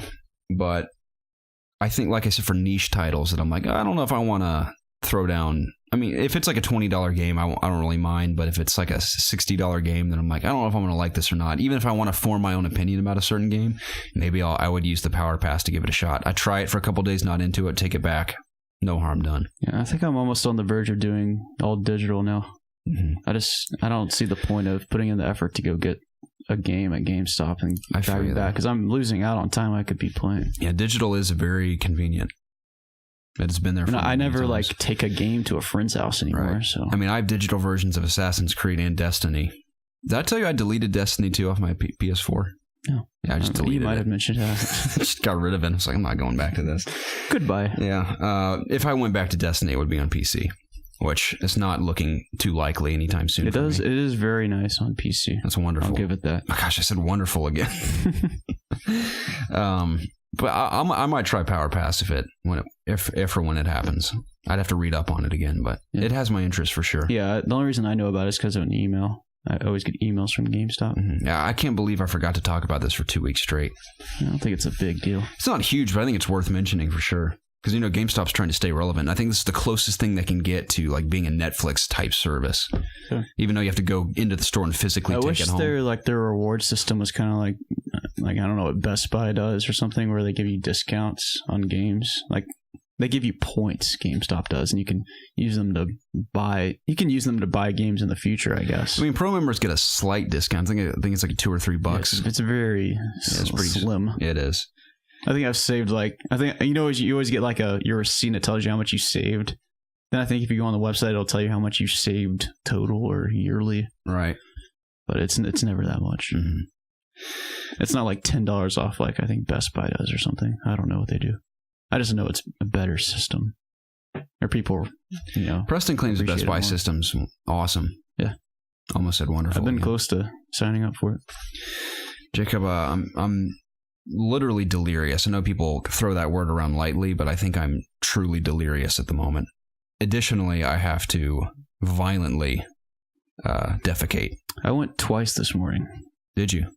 I went once during the service. Oh, that's impressive, man. You know what's good about that is that those standalone restrooms in the green room of SPD. Fantastic. They're clean. Best place. Huge. Oh, yeah.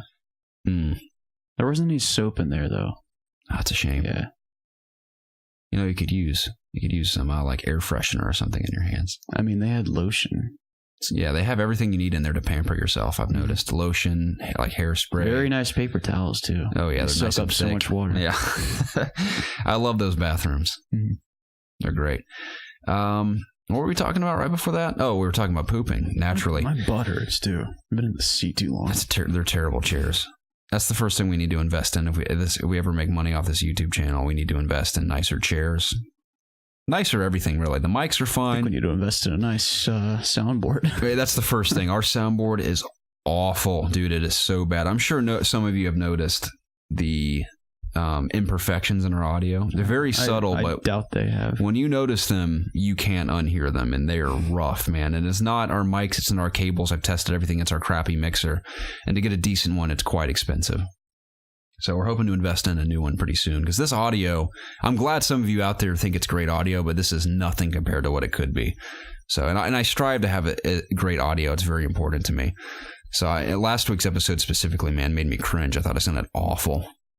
So the mixer just was worse than ever last week. It was even doing this thing where some people may have noticed this, where one of our voices would dip like 8 dB randomly for like 2 seconds, then come back in just out of nowhere, and just doing crap like that. Now, hopefully it's not like that again this week. We'll see.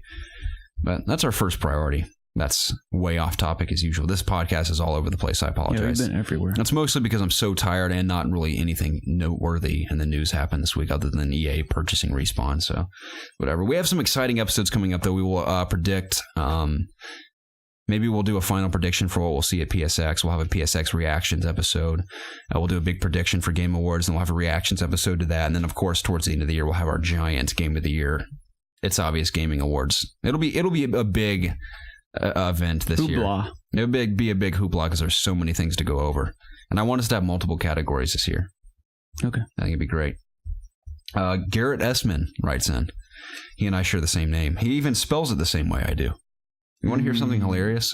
Now, this doesn't bother me at all, but I find it fascinating that so many people can read my name on the internet where it has 2 R's and 2 T's, and everyone always forgets the second T when they write my name. I wonder if anyone does that for Garrett Essman. Garrett Essman, let me know in the comments or an additional email if people spell your name with 1 T when they address you. There's a surprising amount of people that spell Jacob with a K. That's like the European style. Is it? European style, yeah. Okay. Jacob. Well, I'm less disturbed then. Okay. If it's like a cultural thing. Yeah, I think it might be a cultural thing. Because I wasn't aware of that. Yeah. I've noticed Jacobs that are from either any part of the UK typically spell it with a K. Especially Russians named Jacob. So weird. Mm-hmm. Screw you, other Jacobs. If you say so. But it's funny how most people say or write my name with 1 T. I mean, don't get me wrong. The second T is totally redundant. It's unnecessary. And I don't care that people leave it out. I just think it's funny that consistently a lot of people leave out the second T. I am the Alpha Jacob. Are you really? Yes. I mean, you certainly have the physique to be the Alpha Jacob. Now, I think Jacob from Twilight could rival you a bit. He's a beautiful man. Fuck that guy. He's so cold. I'm warm. I will say he's pretty weird. He's a pretty good looking guy, though.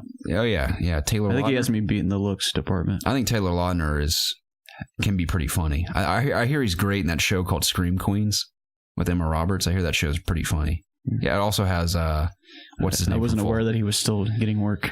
Yeah, I think it has the guy from Full House in it too. I can't remember his name. Bob Saget. He plays Uncle Jesse. Oh, that's not Bob Saget. Wait, I got it. They make a reference to him in Step Brothers. What's it? I thought you said you had it. I almost did, man. I follow him on Instagram. Uncle Jesse. That guy and Jamie Lee Curtis, I think, is also in the show. That's great. We're so off topic, man. We're crazy people. Bud.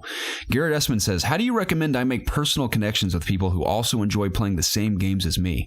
I have strong relationships with my friends, but video games are not a common ground the way they seem for you guys at IOG, or EOG, we like to say. I would love to get together with people in my area and just shoot the shit about video games, maybe some Taco Bell too. Do you guys have any tips for finding people in real life instead of just random friends online that I play with but don't actually know? It's tricky. It is tricky. Especially if you're out of school. And I've experienced this for myself because at school the other day, I'm in this group project for my final project in my history of cinema class. And I asked the two guys in my group, I'm like, do you guys play video games? And one of them's like, no. And the other guy's like, I kind of play video games. I was like, oh. And I'm used to like us being like, yeah, I play video games. I mean, we play video games all the time. But one guy blatantly does not play them at all, and the other guy kind of plays them. Mm-hmm. So he and I naturally whipped out my Switch and did the split Joy-Cons and raced in Mario Kart. He won a race, and then I won a race. Nice. You lost to a noob. I don't think he's a noob because he says he plays Mario Kart 8, not Deluxe, but Mario Kart 8 a lot on Wii U. Okay. So he's pretty familiar with the game. Yeah. So, but it was fun. But not the Joy-Cons. Right.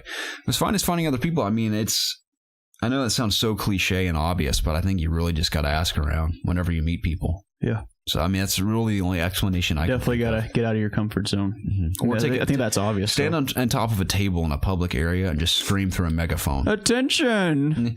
Who likes the same games I do? You're bound to get at least one person out there who likes them. I like Monopoly. Monopoly's a pretty solid game. One person will say. I told you one time I was playing Monopoly with John and Zach. And we played for like 4 hours straight. And without John noticing, the entire 4 hours, I was very subtly stealing his money. And which money?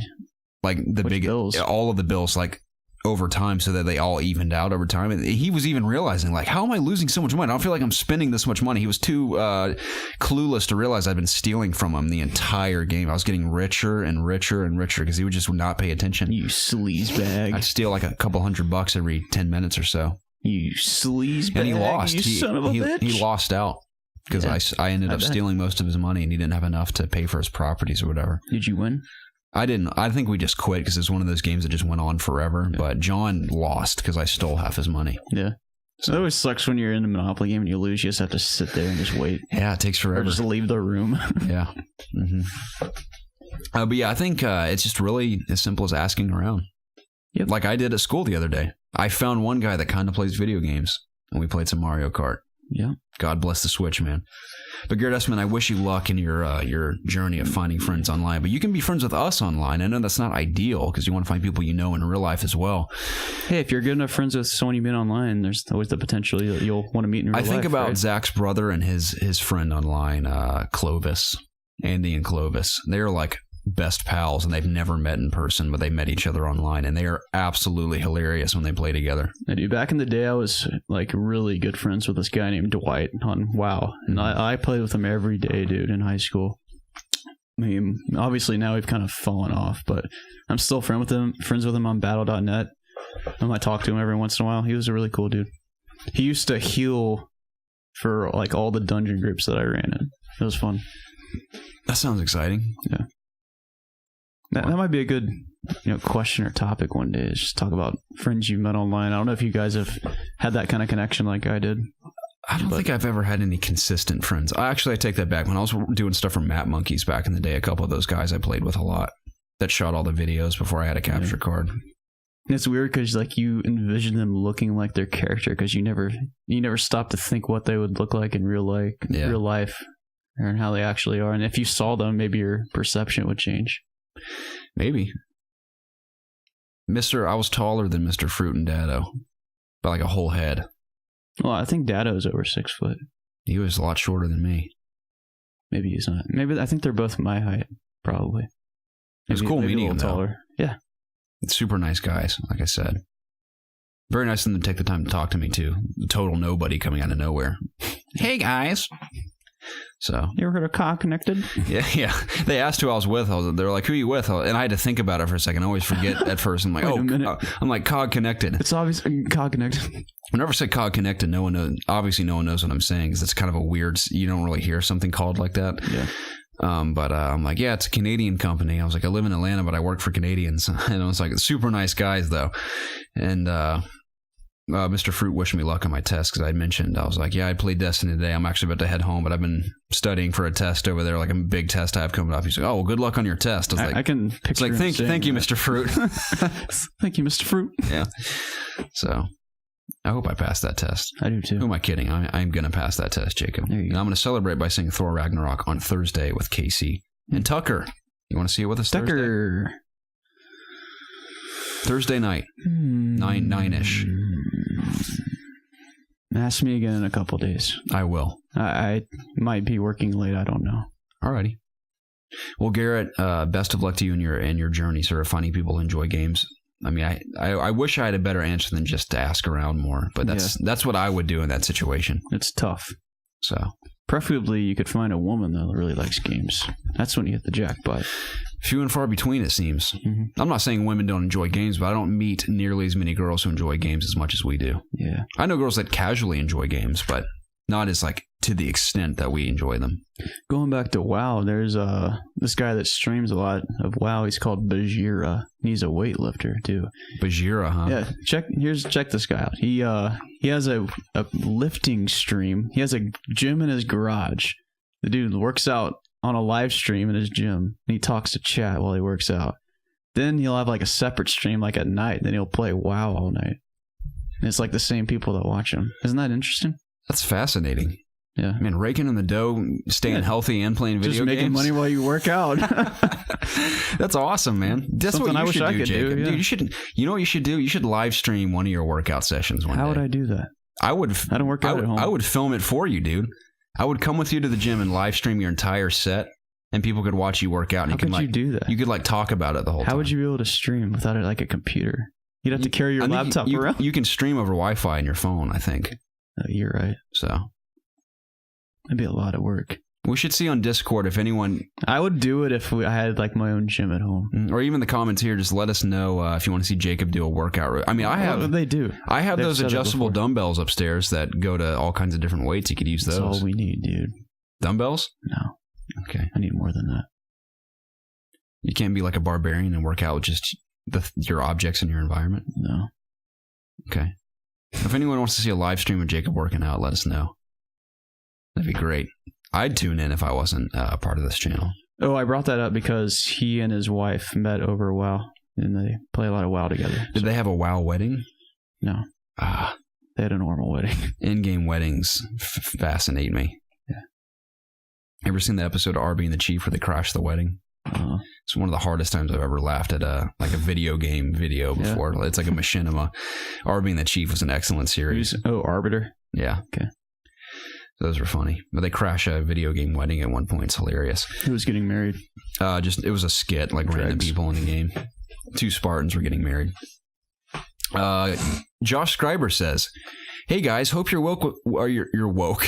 Hope you're woke. I mean, Jacob's especially woke. Hope your week was filled with as much World War II as mine. Unfortunately, my week was barren from World War II. Unfortunately, I had no time to play. Actually, no, we played zombies. We played zombies. Was it Monday night? Right? It was Monday night. It was great. That was my World War II fill for the week." He continues and says, "What's a single game, or what single game do each of you think deserves a prequel the most? I'd say Dark Souls in a heartbeat. I know that the disjointed lore is part of a series, but I need the beginning of Dark Souls type of deal. Call it Dark Souls Genesis." Jacob, what do you think? What's a game you think really deserves a prequel?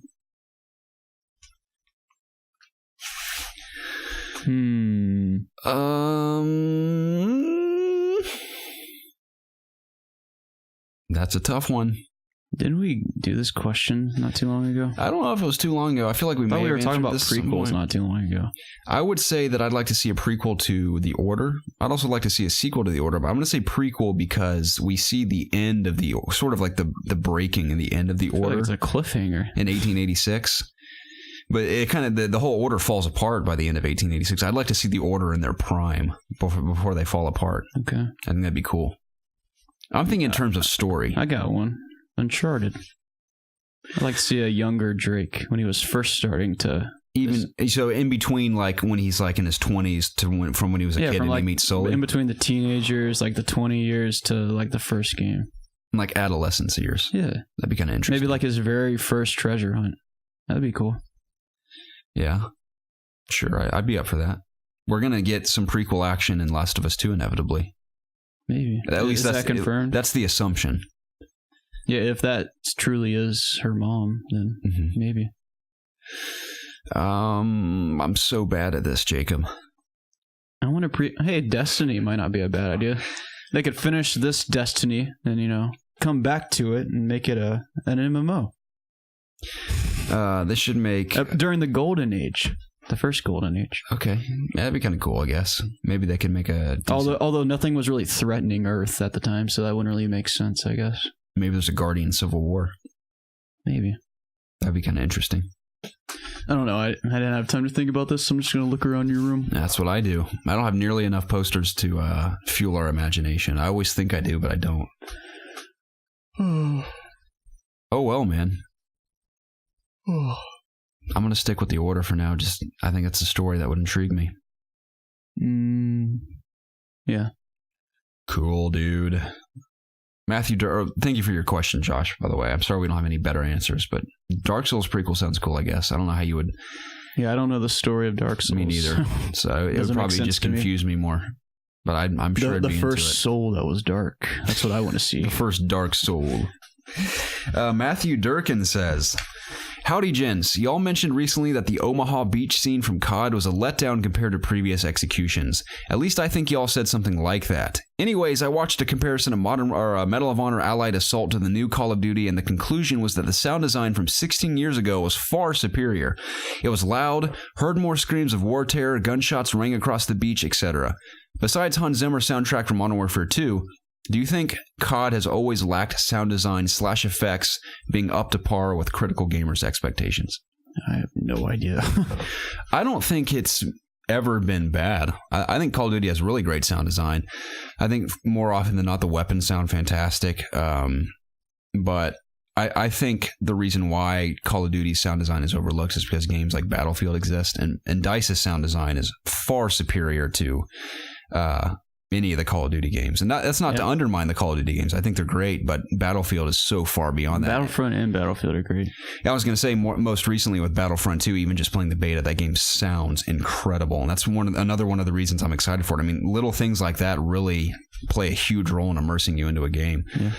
So, and that's why when I played all the way through the Call of Duty campaign, I played with my headset on. But not only did I have it on, but I had it on very loudly because I wanted to feel the impact of this game. And I will admit that when I had my headphones up, it felt intense. It felt great, and it sounded awesome. I wonder if now that Respawn's owned by EA, maybe they'll take some of what DICE has learned and maybe incorporate some of that audio into Titanfall. I don't know. Here's the question. I don't know if it really comes down to... It's probably whether to just be the designers themselves. Are they made on the same engine? No, because Titanfall's developed on the same engine as, I think, the Half-Life series, if I'm not mistaken. I can't remember what the name of it is. But obviously EA's games, they all use Frostbite now. That's and specifically DICE uses Frostbite. They're the ones who pioneered Frostbite. And that's, like we talked about recently, that's a lot of the reasons why Mass Effect suffered so many problems, because the dev team was inexperienced with Frostbite and was also limited with what they could do. Same thing with Ragtag they're working on with Visceral Games is causing issues. So... I don't know if they're going to force Respawn to use Frostbite. I think that'd be foolish because I'm pretty sure they're already... I don't know how far they are into the development of Titanfall 3. They're at least, I would assume, beyond pre-production at this point. I imagine they're in the production phase. I could be wrong about that, but I would hope that they wouldn't force Respawn to use Frostbite because Titanfall already feels amazing on the engine it's on. Now, granted, Titanfall is a shooter and Frostbite is built for first-person shooters, so maybe if Respawn could pick it up and it'd be great. But especially visually, because Frostbite is gorgeous. I mean, Star Wars Battlefront, even 1, but especially 2 now, are some of the most beautiful games I've ever seen because it's like the photorealistic style of graphics. So maybe they will, maybe they won't. I don't know. But at the very least, for Respawn's sake, at least they're developing a shooter. Now, for their Star Wars game, which they're probably neck deep in, and their VR game, I don't know what they would do for that either. Only time will tell. I think I've discovered why I don't like EA shooters as much as like I've never liked Battlefield as much as Call of Duty, and I think it's because of like the menus and the navigation of the game. I think that plays a big part in it. You think so? Because like how Battlefield's always like you can never find anything you want to do, or it's like hidden somewhere that's not as easy as it is. I will say the interface isn't always user friendly. You kind of have to do some digging from time to time. Now, once you figure it out, it's not a big deal. But initially figuring it out, I'll admit that I've struggled in the past. That's just me harking back to EA and me not being a fan of them right now. But let's finish this up.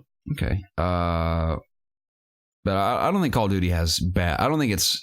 No, it's not bad. I do think there are games that are definitely superior to Call of Duty, but I don't think every game is superior to Call of Duty. True.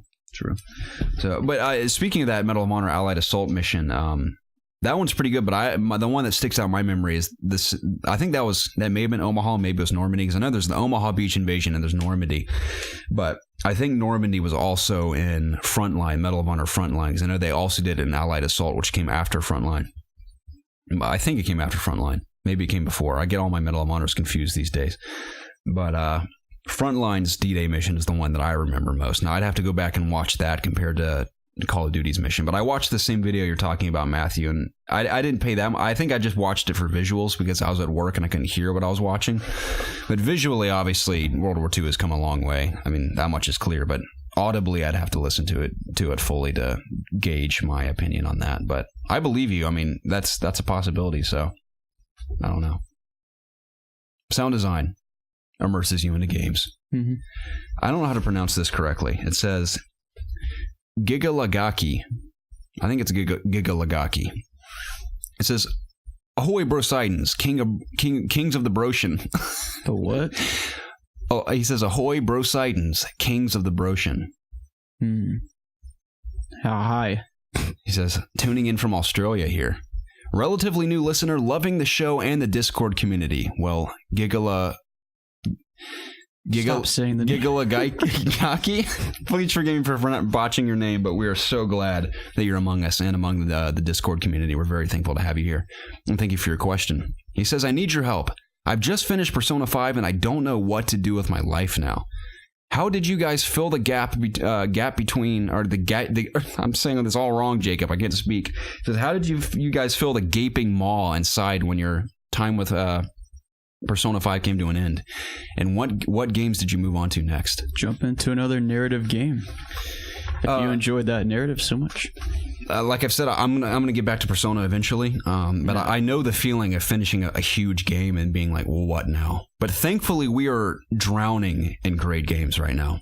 If you want a narrative experience, I'd say jump in. Right now, for me, not only is it a fantastic first-person shooter, but as far as narrative is concerned, I think Wolfenstein's great. Now, totally 180 from Persona 5 in terms of gameplay, but I think in terms of storytelling, you got something special there with Wolfenstein 2. What I like to do after a long narrative experience is play a lot of multiplayer to mix it up.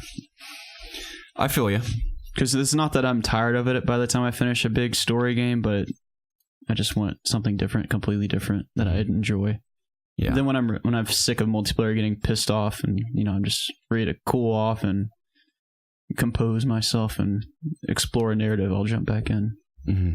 Now, thankfully, many of the great titles we're currently surrounded by are on multiple platforms. So it depends on what you have. I assume if you're playing Persona 5, you're playing on PS4. Now, you may have Xbox, you may have Nintendo Switch, I don't know. But if let's pretend he's only on PlayStation. You could play Assassin's Creed Origins, which I hear is also a wonderful narrative experience. I said wonderful again. Like I mentioned, Wolfenstein's on multiple platforms. Call of Duty.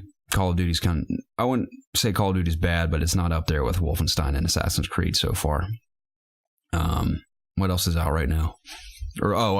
Shadow of War's out. Mario. Yeah, if you have a Switch, Mario, of course. I'm trying to think.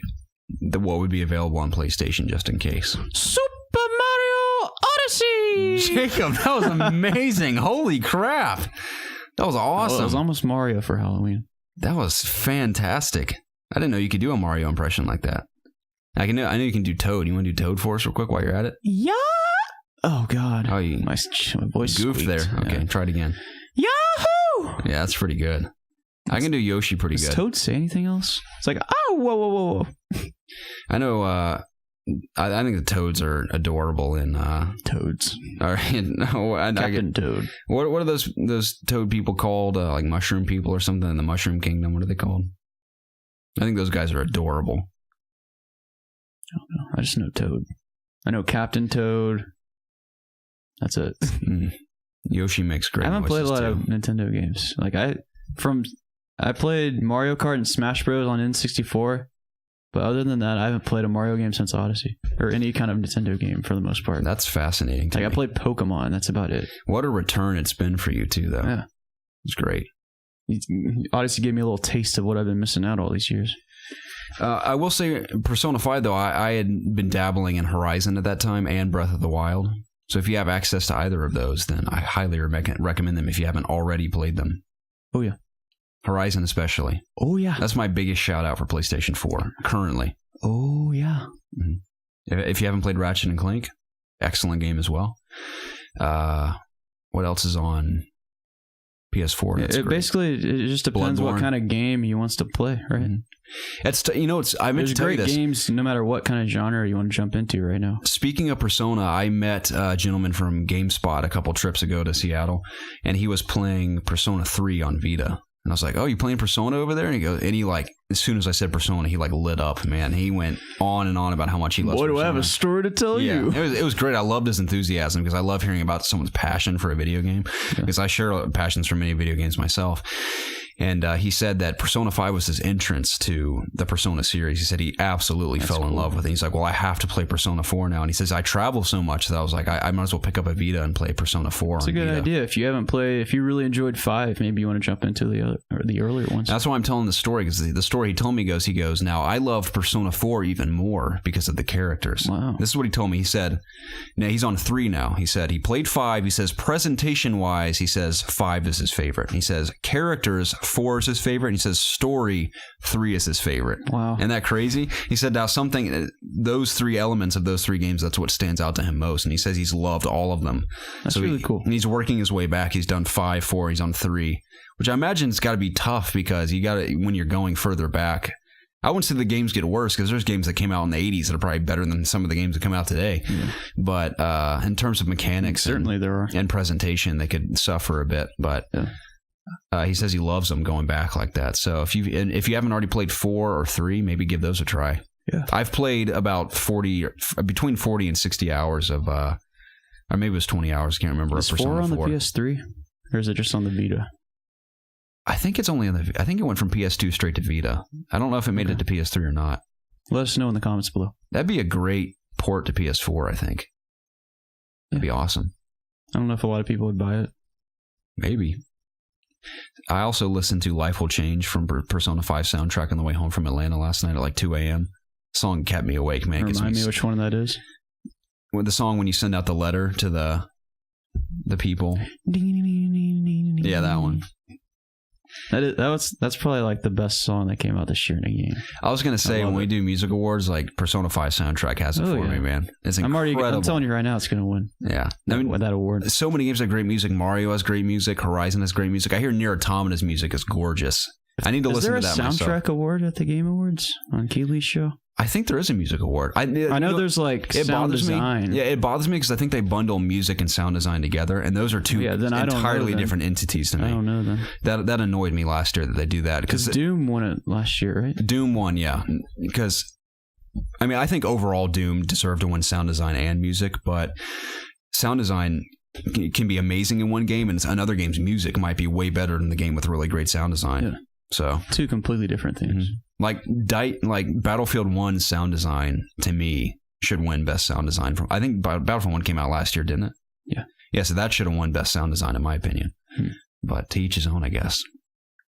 wonder who calls all the shots at the Game Awards. I can't remember how they said the voting process works. There's a bunch of game devs that vote on it. It's just, I don't know. Well, I know that Kind of Funny gets asked to vote, so it's just people around the industry. I think big names, then I guess. Yeah.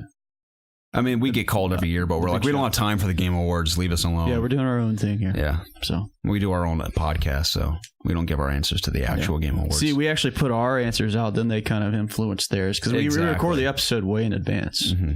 And then we send it to them. Exactly. They review it. Then they make their decisions based off us. Mm-hmm. Sometimes they disagree, and that's fine. They can have their own opinions. The only reason we let them shoot their show before ours because they pay us off. You know what we should do? We should do a live stream like we did for E3, but for the Game Awards this year. The three of us hanging out for the Game Awards. Oh, hopefully we can all get together and do that. It's on December 7th. It's a Thursday. Is it at night? It's at night. I can probably make that work. We should do it, man. Okay. Just like we did for E3. Dude, I gotta go pee so bad. I gotta poop so bad. We're almost at the end here. Hang on. Hang on tight, Jacob. True Vault Hunter says, "Hey guys, I'm about to ask." I just lost my train of thought for a second. Oh yeah, I was gonna thank Gigla Lagaki for his question, and thank you for tuning in all the way from Australia. True Vault Hunter says, "Hey guys, I'm about to ask you the most important question of your lives. When are you going to play some PUBG with me? I'm going on 530 hours in this game, and I've not played 1 minute with you." True Vault Hunter, why don't we play, if not this week, next week sometime? Because, again, like I mentioned, I'll have a lot more free time going forward. Nice. And we're going to try to stream at least a few times a week on this winter break, so you can trust in some PUBG streams for sure. Some Overwatch streams. Definitely some Battlefront streams going into the weekend. It's going to be great. Very soon, my friend. Yeah. Looking forward to it. Rupert says, pop or soda? Soda. I thought you said you're a pop family. I'm a pop family, but I'm not a pop guy. Okay. Thank the Lord. I'm the only one that doesn't say pop in my family. He says, also, are there any other regional words or phrases you love? In Pittsburgh, calling someone who pisses you off a jag-off is a big one and my personal favorite. I know people up in New York say, what was it? Hey, I'm walking here. I'm walking here. I'm walking here. Yeah, that's classic. Let me think. Hey, no offense to anyone who says pop, but that's just blasphemous to me. And I don't even call soda soda. Who's like, hand me a soda? Yeah, I call it by what it is. Yeah, hand me a Dr. Pepper. Hand me a Coke. Hand me a Pepsi. I don't say Pepsi. I'm going to turn this flip side for a northern thing that's like someone that says something that's a southern thing that's ridiculous to me being from the north. Cart and buggy. Buggy is the stupidest word I've heard many people say that. How dare you call a cart, a metal cart, a buggy? Does not look like a fucking bug. What does that even mean? Buggy slang for like a buggy on a motorcycle, I think. Well, that's stupid Isn't that called anyway. A buggy? Like a buggy's attached to a motorcycle? Like the side cart? Yeah. I don't know. Maybe we should call it a sidecar. I don't know. I think it's called a sidecar. I'm making crap up as we go, Jacob. I'm so tired. I'm trying to think of the word that... I say buggy from time to time, but I also say shopping cart. It just depends on what comes out first, because as a child, I grew up saying buggy, but then as I grew older, I just naturally started saying shopping cart. This is killing me. There's like a word that they say up north that I just can't think of that we don't say down here. It's driving me insane. I don't know, man. All right, we got to move on. I can't think of it. I can't think of anything. I mean, people on the South say a lot of stuff too. Y'all. Y'all. Yeah, a lot of people say y'all. I think I've started to transition to you guys instead of y'all. I haven't said y'all at all in my life, man. I don't like saying y'all. And I'm not saying it's like a mental decision I make. I've just never used y'all. I just say you guys. I don't like how it sounds. Y'all. It sounds lazy. Y'all are going to get killed if you're not careful. Y'all be careful. Yeah. Y'all come home safe now. You guys. You guys. You all. You all. That's basically y'all. You all are beautiful people. You guys is. That's bad. Yeah. That's worse than y'all to me. I don't know about that. You guys is come over here. Right. Your guys' bundle of berries is exquisite. Say that 5 times fast. Is that all the questions? It was. Jacob, that's the end of episode 127. Okay. I'm sick and tired, literally, and I have to poop. It is the celebratory action of every podcast when it concludes. Seems like it. Every week that Taco Bell's man creeping back out and is like, hello, I heard you mention me earlier. It's time to escape. Yeah. So I got to unleash the beast. But ladies and gentlemen, thank you so much for joining us for the sloppy, I wouldn't say it's sloppy, just kind of out of left field episode of the It's Obvious podcast. I haven't decided on the title yet. Whatever's in the title, I hope it attracts you to this video. I hope you clicked on it, and I hope you liked the video if you enjoyed it. And I also hope you commented below on anything that piqued your interest in what we discussed. I'd love to hear from you. Yeah. But again, to all of you who tune in around the world, it is an absolute pleasure, and we're so thankful for each and every one of you. Happy gaming to all of you this week and beyond into the holiday season. We look forward to playing games with you, and look forward to consistent content from us in the coming weeks, consistent streams as well. Yeah. And I can't wait to talk to you guys again soon on Discord and the comments below. And keep sending us questions for both shows. We greatly appreciate those. And if you're willing to come subscribe, if you haven't already, please do so we can reach our goal of 2,000 subscribers by the end of 2017. That'd be awesome. And again, look forward to that video we discussed at the very beginning of the episode. That's a little outside of the box for It's Obvious Gaming. I mean, it's really out there, but I'm hoping you guys enjoy it. Yeah. Thank you everyone for consuming our content. We really do appreciate it. Keep the conversation going in our Discord. I know I can only speak for myself, but I really enjoy all the conversation that happens and interacting with you guys when I can. As do I. I know I'm not in there all the time, but it's always fun to check back in, see how everyone's doing, what they're playing, whatnot. Certainly. And I plan on streaming at least once this week, maybe twice if I'm lucky. It'll probably be Overwatch. So cool. That's the plan. Expect me to tune in if I don't join you myself. Okay. I mean, you won't be joining me because you don't have the game. Well, like I said, I can afford it. It just depends on when you plan on streaming. Okay. So. There's going to be one happening either tomorrow or Tuesday. I will not be joining you then. Probably tomorrow. I will be tuning in then. Or it'll be the day this goes out, probably. Alrighty, that would be a Monday. And then the day I do it, I'll put a post in Discord letting you know when I plan to do it. Excellent. So. I look forward to it, Jacob. Yep. Alrighty, sir. Well, again, ladies and gentlemen, thank you so much for your continued support. We will see you all online very soon. Have a good week. Goodbye, everyone.